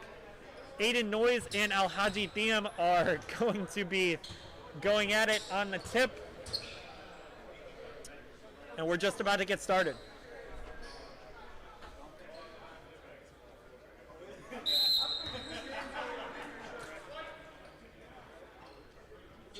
And Noyes sends it to TJ Pugh, and Team White controls. Here comes Keyshawn Hall dancing against EJ Farmer. Nice move to the basket. I just cannot say enough about Keyshawn Hall's ball skills. For a forward at his size, he moves so gracefully. EJ Farmer pull-up three-pointer. That one's a little long, and it's going to go out of bounds off of Gobelin Audio. But Keyshawn Hall showing out at these sort of showcase events. You need to get out to Rhodes High School and see not only Keyshawn Hall, but also Marion Dickerson, another player at this event. And Rhodes also has a 2022 point guard in Jamal Sumlin that has already received Division I offers. TJ Pugh going up against Alhaji Thiam, gives off to Hall. Hall's playing with a lot of confidence. He gives it inside to Seth Wilson. Seth Wilson very comfortable off the block as he uses his size advantage on Ramel Arnold and hits the fadeaway jumper from the baseline. Arnold now looking to go back against Seth Wilson and score the ball. He's dancing. Step back three-pointer from Arnold just off the mark. Keyshawn Hall with the rebound. Throws the head to Seth Wilson. Wilson to McComb. McComb back to Keyshawn Hall. Can't quite handle the pass from McComb as that goes out of bounds. 4-0 Team White ahead of Team Black. Remember, this game only 5 minutes, then we're doing the Elam ending. So a little bit shorter game for the championship round. EJ Farmer bringing it across the court. He's going up against Keyshawn Hall. Gets the switch on TJ Pugh, and he's fouled before the layup attempt. Team Black now going to be inbounds the basketball from the baseline. Alhaji Thiam defended by TJ Pugh. EJ Farmer comes off a screen three-pointer, fading away to the corner. That's off the mark. Thiam spin back to his left hand. Thiam loves going off of two hands as we have Aiden Noyes with the slam on the other end. Noyes, another high-flying wing from Cincinnati Moeller. As Ramel Arnold brings it ahead, his team down 6-0. They need something to get going soon, or else they're going to be working from a major deficit. Arnold can't get that to go. Keyshawn Hall throws that to TJ Pugh. Can't quite control it. Eventually it finds Pugh again. His floater is through the net. 8-0. Team White ahead of Team Black. You know, Team White playing the second game of a back-to-back, and they came out with a lot of energy. They're up 8-0 as we have just over 2 minutes before the Elam ending is going to go into effect. Shema Scott and Gobelin Audio are now in the game for Team Black. Audio uses the screen. He kicks it out to Jay Billingsley. Billingsley in the corner, and he travels before making a move. Broden Lean with nice defense on Billingsley as Anthony McComb is now going to be working against Shema Scott. McComb gets the screen from Lean. Lean rolls to the basket. He has a big size advantage on Gobelin Audio. I wonder if he used it to post up. Keyshawn Hall dancing on Jay Billingsley. Step back three-pointer from Keyshawn Hall. Oh boy, Keyshawn Hall is showing out in this playoff round at the NEO Top 20 Combine. Shema Scott for three, no good. Rebound TJ Pugh. But Keyshawn Hall exploding here at Lutheran East High School. TJ Pugh with a bucket. Team White's playing with a lot of confidence. 13-0. Here's EJ Farmer. He gets the screen. He's trying to work on Keyshawn Hall. Gives it up to Audio. Audio for three. That's no good. Another rebound by TJ Pugh. Team White really is playing hard. Look at Seth Wilson directing his team from the bench. This White team is playing together. Hall gives it up to McComb. McComb dances to the corner. Mid-range pull-up. It is 15-0. Team White ahead of Team Black. What an effort from the White team defensively. You know, these guys have been going hard since about 1 p.m. with a couple breaks in between, but Team White still defending at a very high level as Jay Billingsley gets the bucket. Audio with the steal. EJ Farmer for three. That is in and out. Aiden Noyes with the rebound. 8 seconds left. Noyes gets fouled and one. Aiden Noyes with the bucket, and I'm not sure if we're just going to wrap it up. And we're going to make it 26 is the Elam target score, 18-2. So the black team will need to score 24 points before the white team gets 8. Hopefully the white team can wrap this up pretty soon because we might be here a while. If they can't, Jay Billingsley to the basket. He's fouled by Lean. You know, Billingsley really can attack the rim, going both directions. 6'8", power forward, right here from Lutheran East High School. He's got a lot of talent. Seth Wilson bringing the ball up the floor for Team White. Keyshawn Hall pick and pop. He's dancing on Jay Billingsley. Hall spin back to the left hand. You know, Hall loves going back to that left hand. Gobble on Audio with the slam in transition. But like I was saying, Hall, he can dribble with both hands, but definitely much more comfortable finishing with his left hand. I mentioned before how much he loves that spin move. Defenders need to do a better job of recognizing how much he loves that spin move and sitting on the move. As we have Seth Wilson with the basketball, dribbling at the top of the key, defended by Gobble on Audio, and that should be a jump ball. Yes, it is a jump ball. Nice defense by the former Richmond Heights Spartan. Audio will be taking a post-grad year at ISA alongside Shamas Scott, number 6 on the black team. We have Jay Billingsley bringing it up the court for his team. They're down 18-6, but since the Elam ending has been put into effect, they're on a 4-0 run. Maybe they can make this a little bit more competitive. And Scott working on Seth Wilson. Gives it off to Jay Billingsley. Not a lot of movement from the black team right now. Finally, we get an off-ball screen by Al-Haji Thiam. And Billingsley has really been attacking with his left hand. That's really nice to see. A big guy who can not only attack with his right, but also use his left and draw contact. That's going to make it 18-8 as Team Black is slowly creeping their way back into this game after being down 18-2 at the start of the Elam ending. But Anthony McComb for 3. That makes it 21-8. Remember, target score 26 points. First team to 26 will win the championship. EJ Farmer gives off to Jay Billingsley. His three-pointers off the mark. Rebounded by Aiden Noyes. Throws ahead to Keyshawn Hall. And Hall with the two-footed slam. 23-8. Team White only needs 3 more points until they are crowned champions of the NEO Top 20 Combine Session 1. As Audio kicks it out to EJ Farmer. Farmer for 3. No good. Putback slam. Shamas Scott. Nice athleticism by the former Shaker Raider. Scott, alongside Audio, his teammate for this challenge, will be taking a post-grad year at ISA. Both of them were seniors in high school last season. Here's Keyshawn Hall working on Jay Billingsley. Another step-back 3 from Hall. That one no good. Big-time board by Seth Wilson as he hits the little fall-away jumper from 10 feet. Scott brings it ahead, kicks out to Jay Billingsley. Billingsley for 3. And that one in and out and back in for the Lutheran East big guy. 25-13. Next time Team White scores the ball, they will be victorious. McComb working against Shamas Scott. The Trotwood Madison Ram kicks out to Seth Wilson for the win. And Seth Wilson ends Session 1 of the NEO Top 20 Challenge.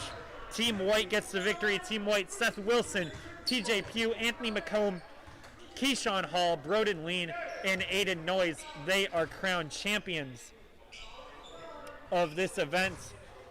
And that will wrap up session 1. Session 2 will start at approximately, the session starts at, I believe, 5 p.m. Not sure when we are going to start the games part of that session.